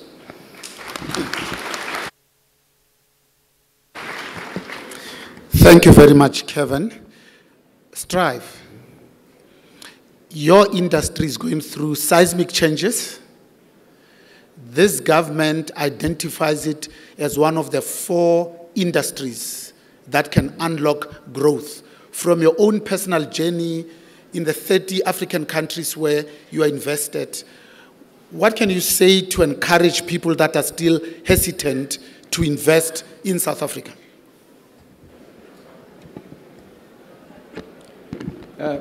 Thank you. Look, our industry, like any other industry, is going through major transformative change. But I can say that we are at the heart of those transformative changes. Things like artificial intelligence, at the core of any effective entry into the 4th industrial revolution is going to be your communications infrastructure. We have to build and invest in a communications infrastructure here that can usher in the 4th industrial revolution. And that will require not only investment in the basic infrastructure. We build, for instance, the fiber optic networks that link up the telephone networks. So we will be part of reducing the data cost. But we need to build in the skills of young people. We need to build in the skills of young people. We have to make our young people more digitally literate for them to enjoy the opportunities that will come with what is about to. We're not going to see a change as transformative as this at any time that we've seen anything like this in the past. So for us, it is either going to be, it will blight us in terms of jobs, or we will seize an opportunity to create new industries. I'm a great optimist, and I'm investing behind that. We've been building infrastructure. We've just completed the first terrestrial fiber network connecting Cape to Cairo. You can make a phone call from here, carry data from Cape Town to Alexandria, in fact, although we call it Cape to Cairo. We've just built a fiber network going from Port Sudan to Nigeria, through Sudan, Chad, the Sahara, 2,500 kilometers. We've completed the fiber optic link going through the DRC. I'm not sure which was more difficult. One was the world's 2nd largest forest. The other one was desert. But thanks to the assistance of my friends from Huawei here, so they are very good, these guys. That work has been completed. So we are connecting Africa. We've connected 660 cities, over 100,000 kilometers of fiber, and we want to complete that work within the next 5 years. And that will be at least another $5 billion worth of investment in just putting that infrastructure in place. But that must create a platform for others to come behind us. and use that infrastructure to create the new generation of jobs. Thank you. Thanks, Drive. Deshni, South Africa used to be the #1 gold producer in the world, 1,000 tons per annum. Today, it's not even in the top 5, 140,000 tons. What can we possibly do in this milieu of increased investment to regain our former glory? Thank you, Bonang. I think as a mining industry, I mean, if you look at the decline over the last decade, you know, investment has actually decreased. But if you look at the reasons for that, you know, one of it being policy and regulation uncertainty, I think we've done, you know, we've come a long way with Minister Mantashe in terms of getting us to that level of certainty. Of course, Minister Knight's all about getting us to that level of certainty with regards to execution. So that, I think, is already the start of why the investment will come back. But I think if you look at the rest of the sector, you know, we need to, as an industry, have a common, collaborative, shared vision built on trust that we need to move forward with. When that vision and hence strategy and roadmap is not in place, it is what will deter the further investment that we need. We also need good ethical and good corporate governance leadership. And, you know, through the Minerals Council, we've had various discussions with the mining companies in terms of how we can play our part in building that. But I think the bigger one for me is capacity building across the board. You know, we speak about excellent skills at a grassroots level, but we still deal with certain structures at maybe at a local government level where we can build capability more. So that partnership on the ground with the mining companies is a lot stronger. But, you know, listening to Strive speak, you know, digital equality is something that the mines also need, both on surface and underground. You know, one of the reasons that investment has maybe shrunk in the country with regards to mining is because we have been a little fearful for the impact that technology and innovation would have. It is time to embrace innovation and technology if we want to make this industry more competitive to attract investors. And lastly, I think one of the focus areas has got to be infrastructure. It's got to be efficient, it's got to be available, and it's got to be competitive. We might have excellent infrastructure to start with, but our infrastructure needs recapitalization as well as further investment if we are to take growth in the mining sector to the next level.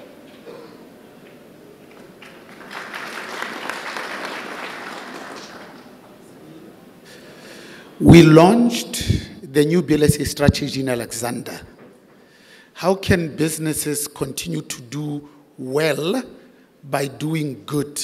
We took an anti-corruption oath. You've done a lot of work around that. Nope. Anti-corruption is one of the areas which is absolutely vital to create the trust in the country, because if trust is not there, it's very hard to find companies which are willing to invest, which are truthful with their investment. But Bonang, as you said, Alex is one of the areas where we had our BLSA oath sworn in last year in August. And Siemens, as a responsible company, and as we are many years here, we were thinking about how can we make a difference to that township. And if you know Siemens, our business is predominantly in energy and transportation, in infrastructure, but also in processing of mining, food and beverage, same like the colleagues here on the panel. But we thought, how can we, as a company which seamlessly maybe has nothing in common with Alex, how can we participate? And so, first of all, we were thinking, how can we make clear what the needs of Alex are?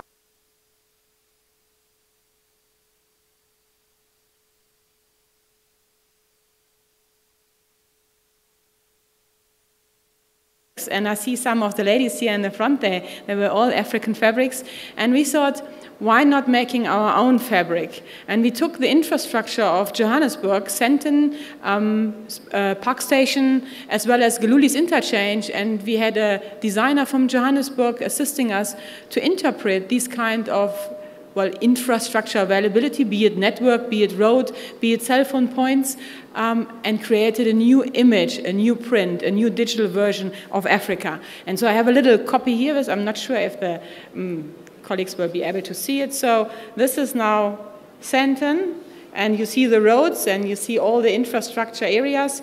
And the same we thought we do for Alex. Let us find out how different Alex looks like to Sandton.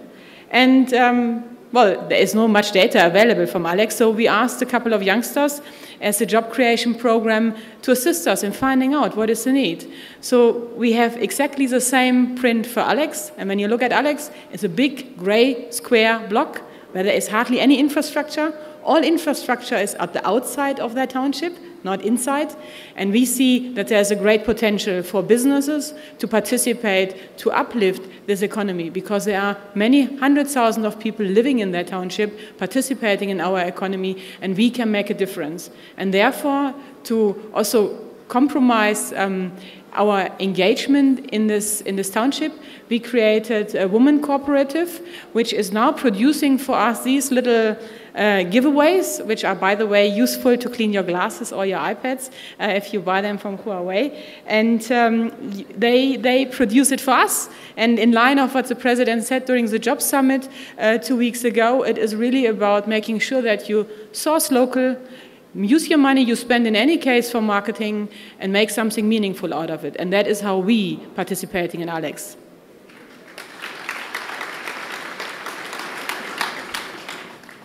Ricardo, in most companies, 40% of the value, the utility, is in enterprise supply development.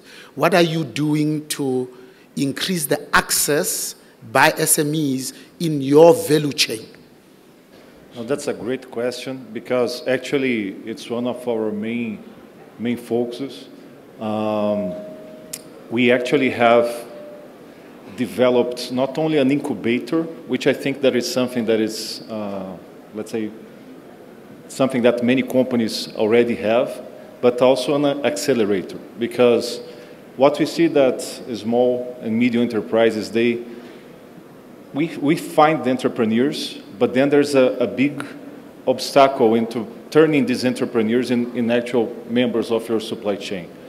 So we've been working very hard to make this transition possible. So through different programs, we first, through our SAB Foundation, through our accelerator, through our different programs, we first attract and get into contact with suppliers. We also have been working very hard in having any company that wants to supply us and gets into contact with us actually knows easily how to proceed and who they have to talk to, so they can have an answer and a treatment in less than 20 days, for example, and just know that if their business case makes sense for us or not. So removing that bureaucracy, being very organized in attracting people, but at the same time, giving consultancy. We have today 20 consultants that work with small and medium enterprises that help us to drive transformation and bring new entrepreneurs and create new jobs in South Africa. And by the way, we have a commitment that by the end of 2022, we'll have created more than 10,000 jobs through developing our supply chain.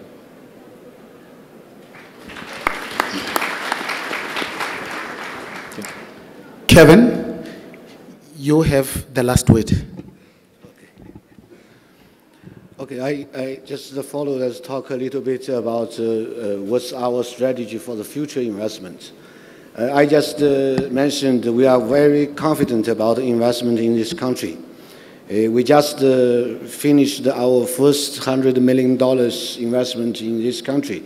But for the future, we will continue to investment for the country. But we are focused on three things. The first thing is the focus on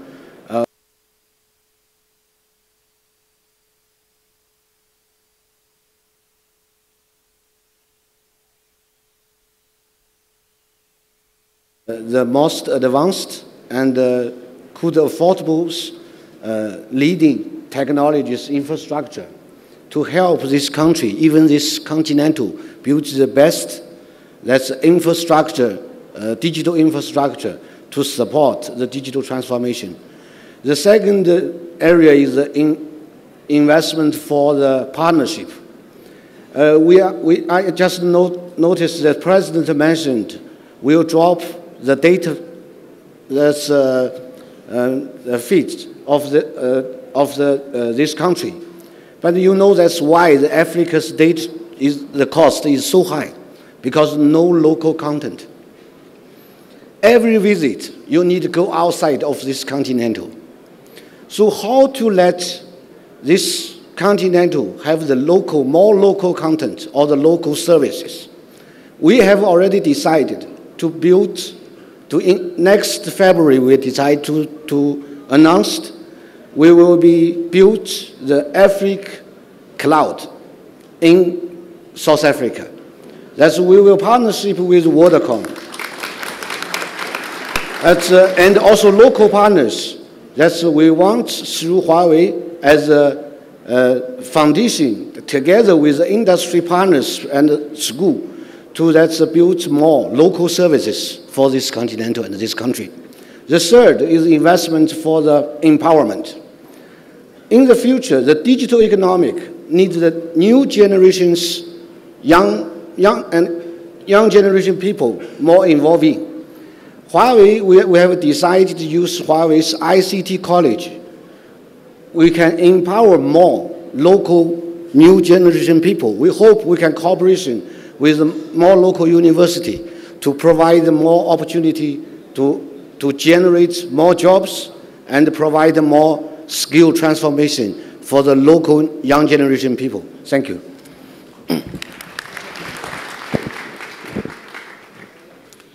So if all you do is to read the World Economic Forum Competitiveness Report to understand the potential of this continent, you'll be missing the mark.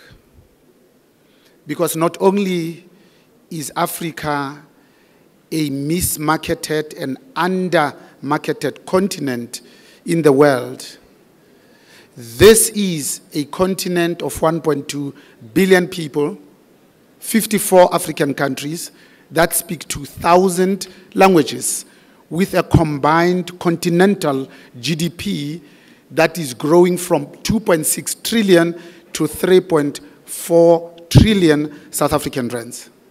US dollars. I love rands, US dollars. And indeed, for us, we are absolutely emboldened and energized that the potential is truly extraordinary, where 60% of the population consists of people that are 30 and below. Ladies and gentlemen, let's put our hands together for this panel.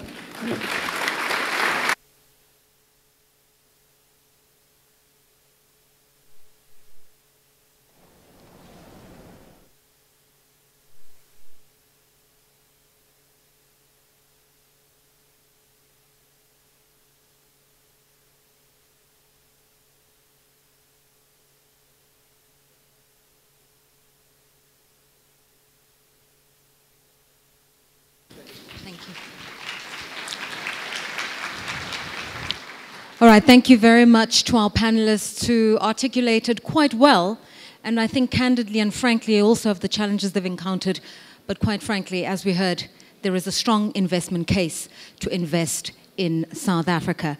Ladies and gentlemen, what we're going to do now is get brief insights as to the companies that have already made their generous contributions towards this 1.2 trillion rands or $100 billion that South Africa is looking to raise towards productive capital and investments over the next 5 years. But in order for us to do this in a more efficient manner, I think, allow me to please just call out the names of all the representatives of the company and make your way forward. You'll be received by Anne, and then she'll whisper in your ear what's to happen. So if your name is Steve Binney, please come up.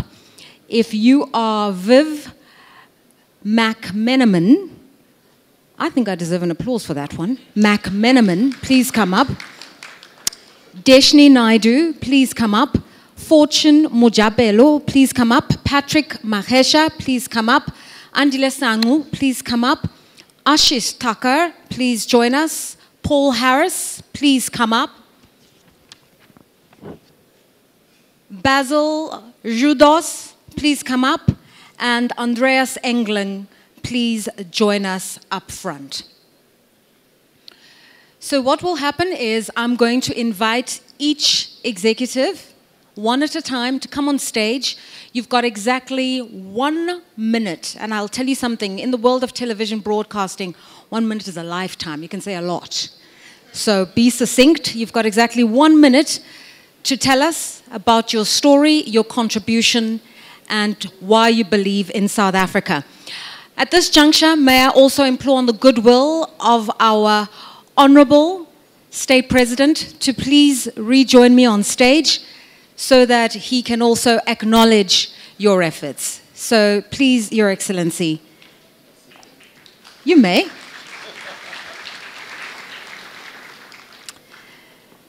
So, starting with the announcement that come from the paper and timber sector, Steve Binney from SAPI. Welcome him warmly. Thank you. Mr. President, distinguished delegates, ladies and gentlemen, it's my honor to be here. And on behalf of SAPI, I'm very honored to announce our investments in South Africa. We have recently explored an opportunity at our Sycor mill south of Durban, and we're going to be investing 7.7 billion rands in the local economy.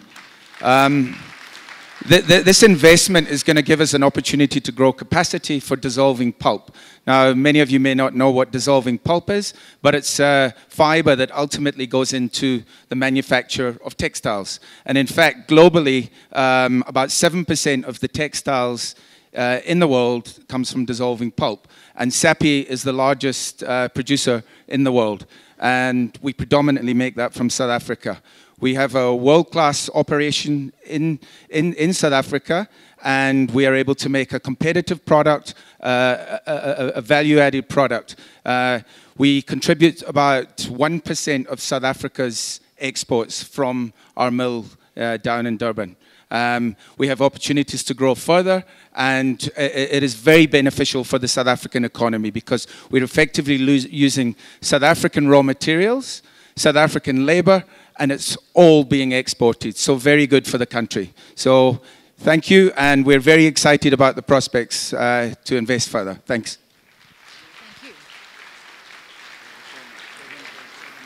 Thank you so much, SAPI. 7.7 billion deserves another applause. Viv McMenamin, please come up and tell us the story of Mondi. Hello, everybody. I'm Viv McMenamin, well done, CEO of Mondi South Africa. And as you can see, the boys in blue are not too bad either. I just want to say one small matter to this very good-looking woman over here. She talked about Johannesburg and Cape Town. The two biggest ports in Africa are in KwaZulu-Natal.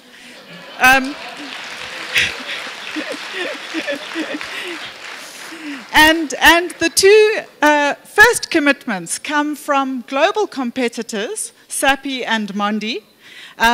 We earn about 4 billion rand every year for South Africa from exports from Mondi in KwaZulu-Natal. And I am very proud to be here to make an announcement also about our ongoing commitments. Over the years, we were very lucky to have a very talented chairman. He's one of our good examples of the talent that grows from Mondi. He has become a president. And really what distinguishes Mondi, I think, are three things, and why we are so proudly South African. First of all, we are passionate about performance. We are global competitors. Second of all, we invest in excellent people. And thirdly, we really want to be part of a better South Africa. We want to reach across the table. We've been reaching across the table for years. We have a 25-year partnership with WWF on water. We've got a 15-year partnership with the government around land reforms. And we have been invested in this country now for 50 years. Mondi in South Africa is only 10% now of a global conglomerate, which is one of the best performing paper and pulp companies in the world. I'm very proud. Thank you. Thank you very much, Mondi, for your 8 billion. And Viv, hear me say, shine, KwaZulu-Natal, shine. Deshni Naidu from Vedanta, please begin the submissions from the Mining and Mineral Beneficiation sector. Good morning, everyone. Deshni Naidu. I'm the CEO of Vedanta Zinc International.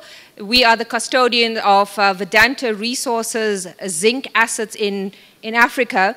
We have just completed the investment of a $400 million greenfield project, something that has been in the industry for 40 years, which includes an open pit mine that mines now 4 million tons a year and will produce 250,000 tons of metal in concentrate. We are not about what we've done, but we are about the how. Firstly, building a project during the height of a downturn was quite something. We have employed 3,000 people during the peak construction period, and this will move on to about 800 people now. But that was phase one of what is a world-class zinc deposit. We are now completed the feasibility study of another $350 million investment that will see the doubling of this zinc mine. That, for all of you in rands, that's another 5 billion rands. So that takes us up to 10 billion rands. And that will include the doubling of a mine and another processing plant. But we're not stopping there. As a company, we do not believe in selling metal in concentrate. We believe in selling metal. We want to go all the way to beneficiation, and that is why in April, please give the minister some support. And that is why in April we committed to starting a feasibility study to convert our metal in concentrate into final metal, and we are looking at investing $700 to $800 million into a smelter refinery complex in the Northern Cape. We are very excited about the region in which we operate, because not only would we deliver into the country's beneficiation strategy, but this investment will unlock a wave of industrialization that this province has been waiting for too long. So we are very happy to be here. I am proudly South African, very happy to be executing a project in the Northern Cape.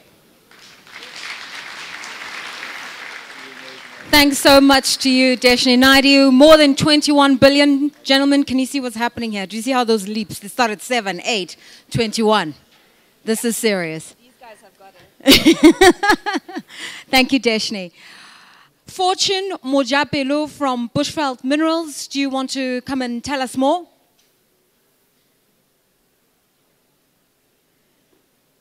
Thank you. Good morning, Mr. President and distinguished guests. My name is Fortune Mojapelo from Bushveld Minerals. We're an AIM-listed company which is mining and processing vanadium in the northwest in Brits. For those of you who might not know, vanadium is a commodity which has common use in around the world, particularly in steel making. South Africa used to be, at some point, a producer of as much as 25% of the world's vanadium production. That has since come down, and yet we have a commodity which is in significant shortages around the world. What we do have is a large resource base, high quality, and a low-cost production base, and producing at the moment about 3% of the world's vanadium supply.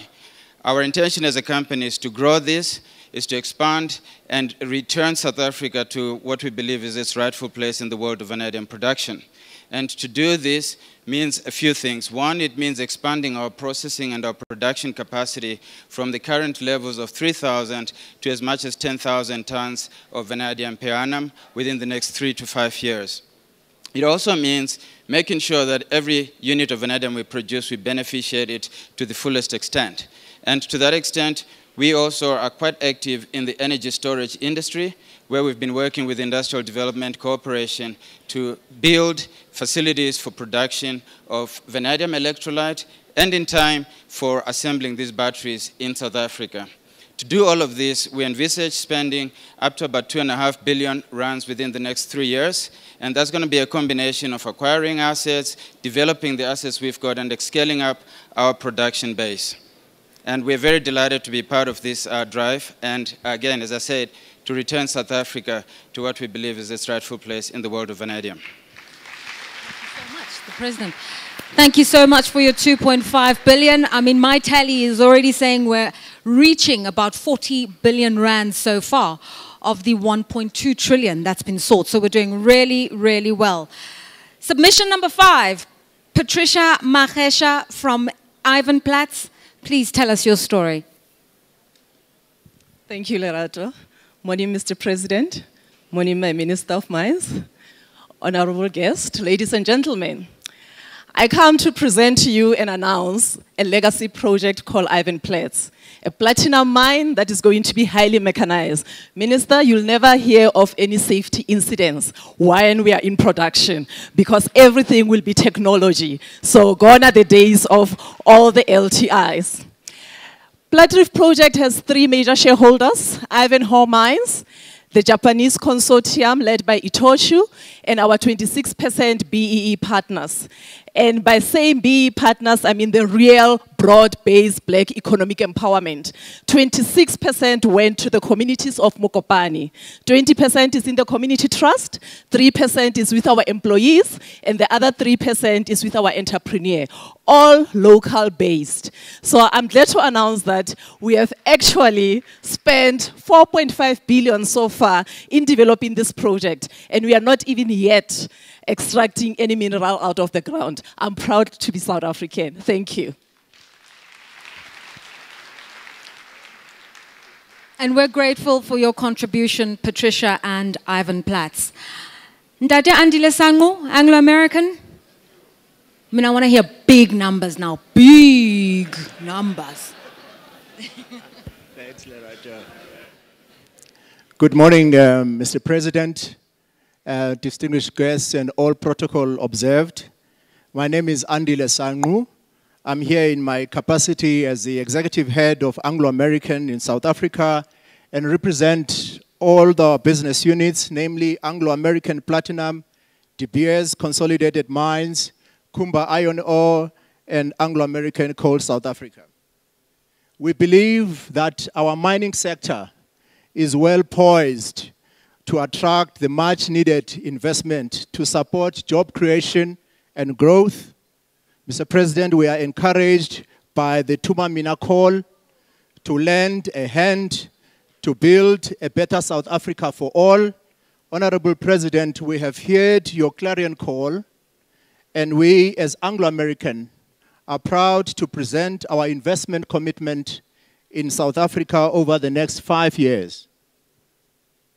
We plan to invest $6 billion between 2018 and 2022 on sustaining and extending the lives of our mining operations in South Africa. We will be preserving the 72,000 jobs at our operations, stimulating the regional economies of Limpopo, Northwest, Mpumalanga, and the Northern Cape, where many of our mining operations are located in South Africa. Firstly, let me say, we are investing $2 billion to extend the Venetia diamond mine in Limpopo to an underground mine. Currently, this would be the biggest single investment in the South African mining industry. Around 1,500 jobs have already been created in Musina. In the true spirit of partnership, together with the Public Investment Corporation, we have created a $200 million global venture fund that will focus on increasing existing and creating new sources of demand for PGMs. The fund will provide startup capital to entities that use PGM-based technology and sustain and stimulate South Africa's PGM. Honorable President, we welcome your government's effort in creating a conducive environment to attract investment for all sectors of our country's economy. Siyabonga, Mongameli wethu. Thank you very much.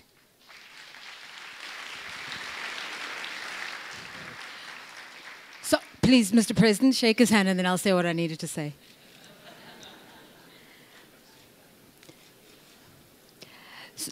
So obviously, only the South Africans in the room would understand this. I dared him when he came up and I said, I want to hear big numbers. And then 71 came up. And I thought to myself,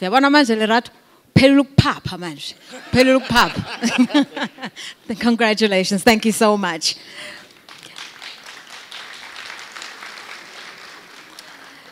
We have 3 announcements from the telecommunications sector. And the first will be made from a guest to South Africa, and somebody I know, and I'm so excited to see you, Ashish Thakur, who represents Mara, a company that is from Rwanda, and they've made Africa's first locally made smartphone. I've worked with Akash on so many occasions outside of the country. Welcome to my herd. Thank you very much, Leranto. Your Excellency, ministers, friends. My name is Ashish J. Thakur.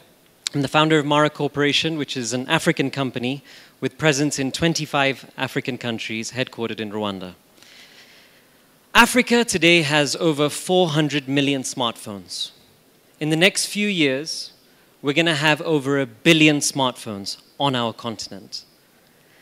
None of these are made in Africa. A few are assembled in parts of the continent, but nothing is made on our continent. That changes today. Mara is extremely excited to be investing $100 million in South Africa in the first high-tech, high-quality, affordable smartphones in South Africa. As an African brand, as an African company, made in Africa, made by Africans. It's time we create these jobs on our continent. We're going to be creating thousands of jobs directly, tens of thousands of jobs indirectly, and more importantly, we're going to be giving these very powerful tools in our young entrepreneurs and women entrepreneurs' hands, which will give them the ability to boost financial inclusion, digital education, digital healthcare, agricultural efficiency, and many other things.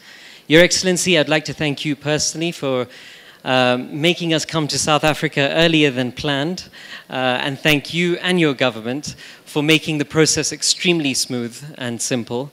I'm going to be noticing your phones from now on just to see whether you created a job on our continent or somewhere else. Thank you very much. Thank you. Thank you very much to you, Ashish Thakur, and thank you for reminding us physically that the 4th Industrial Revolution is upon us and we're ready to play. Mr. Paul Harris from RAIN, may I hand over to you now, sir? Thank you. Mr. President, up to now we have been under the radar, but I suppose we're now in the bright light. RAIN is a startup that is building and operating a new 4G LTE advanced data network and competing with the big guys in data.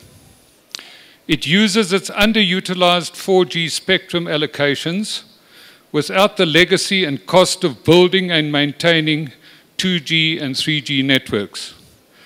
Currently, it already covers most metropolitan areas with over 2,500 base stations, and we plan to have 5,000 in the next 2 years. RAIN provides broadband to homes and a simple mobile data package at a very competitive price with no expiry, no bundles, and only pay as you go. Further investments will be made in the 4G network. However, this is the first announcement that Rain will be building a new 5G network utilizing its 3.6 megahertz spectrum and its 4G infrastructure. A live demo of the first phase is on the 11th of November, and rollout will commence next year as vendors make equipment available. This puts South Africa at the forefront of the evolution of 5G globally.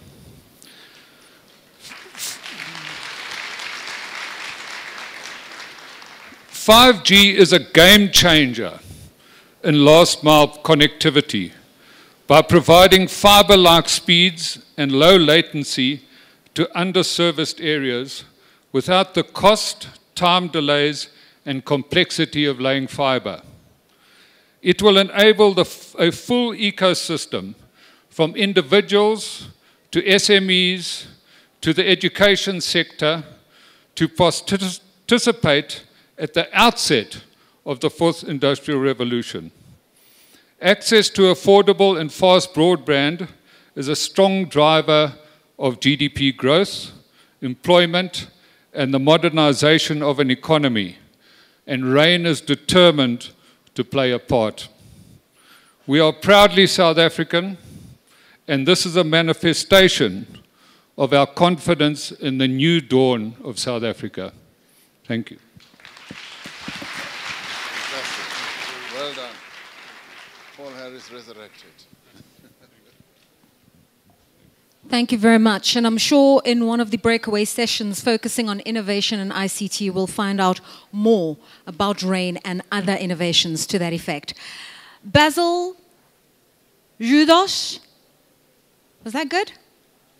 Almost. Okay. From Naspers, please tell us your name properly and your story. Thank you. Good morning, ladies and gentlemen. My name is Basil Skrudos. I'm the Financial Director of Naspers. Honourable President, Honourable Minister Patel, members of the Cabinet, thank you for this excellent initiative, which is the first step in unlocking the great potential of our country. Know that Naspers is your partner, and we will work with you to take the country forward. And we're proud to be able to join you on the stage and tell you about our contributions. First of all, we are proud to be one of only 2 non-Chinese or non-American companies in the top 10 internet and media companies globally. This is what South Africa's built. Not Naspers, this is what South Africa's built. We have delivered, in the last 5 years, 213% return to South African investors and pension funds. So we are proud to have made that contribution. In the spirit of backing local entrepreneurs and local founders, I am proud to announce today that we will be setting up South Africa's largest tech early stage fund in South Africa called Naspers Foundry.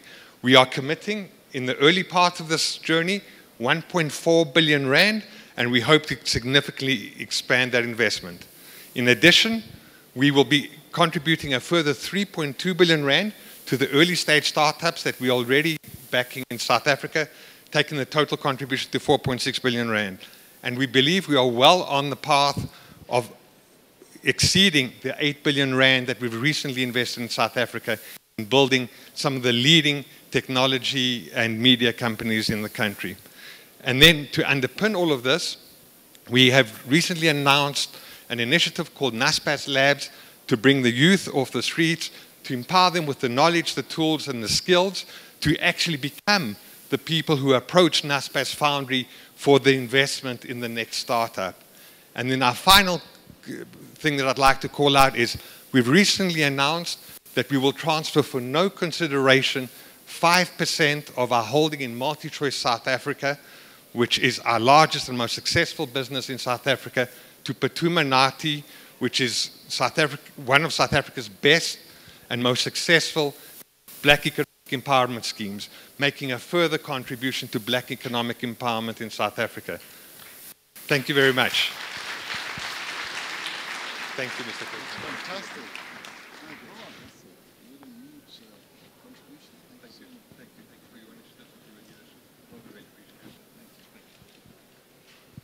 Thank you so much to Naspers for reaffirming your South African credentials and being part of the South African solution.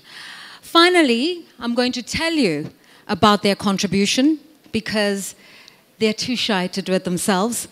But please welcome Mr. Andreas Engling from Mercedes-Benz, and I'll tell you why. Mercedes-Benz will be investing 10 billion rands over the next 5 years to expand their plant in East London, here in South Africa. It's in preparation for the next generation C-Class Mercedes-Benz model. Through it, they intend to increase in localization and also to have more local suppliers along their value chain. The East London plant here in South Africa is set to be one in a global network for Daimler's production, and Mercedes-Benz products made in South Africa have been celebrated for the last 60 years. So thank you, Mercedes-Benz.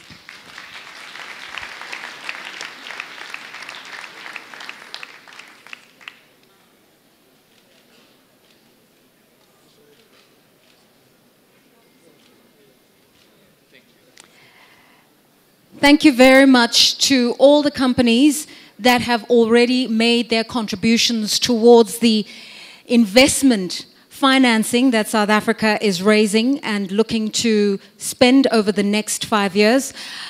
I must tell you that all the companies that will be addressing us today in the breakaway sessions, in the plenary in the afternoon, they've all undergone due diligence, rigorous checks and balances, and so these are not pledges, these are actually bankable funds. Thank you very much. Mr. President, thank you for indulging us. You may take your seat back with your cabinet team. I'm now going to announce a tea break. However, there are just a few logistical issues that I need to raise with you. After tea, which will be 25 minutes long, we are going to move into breakaway sessions that are being hosted in various rooms. Those breakaway sessions have themes and titles, but there are 2 sessions in one room. So look at your conference packs in more detailed form and figure out where you want to go, because what you commit yourself to are 2 sessions that will take place in that room. We're doing it so that there's ease of mobility and we just don't have chaos, people trying to figure out where they must go. So the first breakaway session after the tea break is titled Agro-Processing and Agriculture, and it will be followed immediately by a session on water infrastructure. The details should come up on screen behind me as to where you are to go, but look at the conference app, look at your conference packs. The second breakaway session is titled Mining and Minerals Beneficiation. It will be followed by a session on energy, including oil and gas. The details should be flashing behind me, I hope. Otherwise, look into your conference packs. The third session is titled Manufacturing. And then manufacturing will be followed by transport infrastructure and the oceans economy. Thereafter, there will be lunch, and then after lunch, we will update you as to which sessions and where they will be taking place. How the breakaway sessions will be conducted. Each session has a moderator. There are also expert panelists who are leading figures in that sector.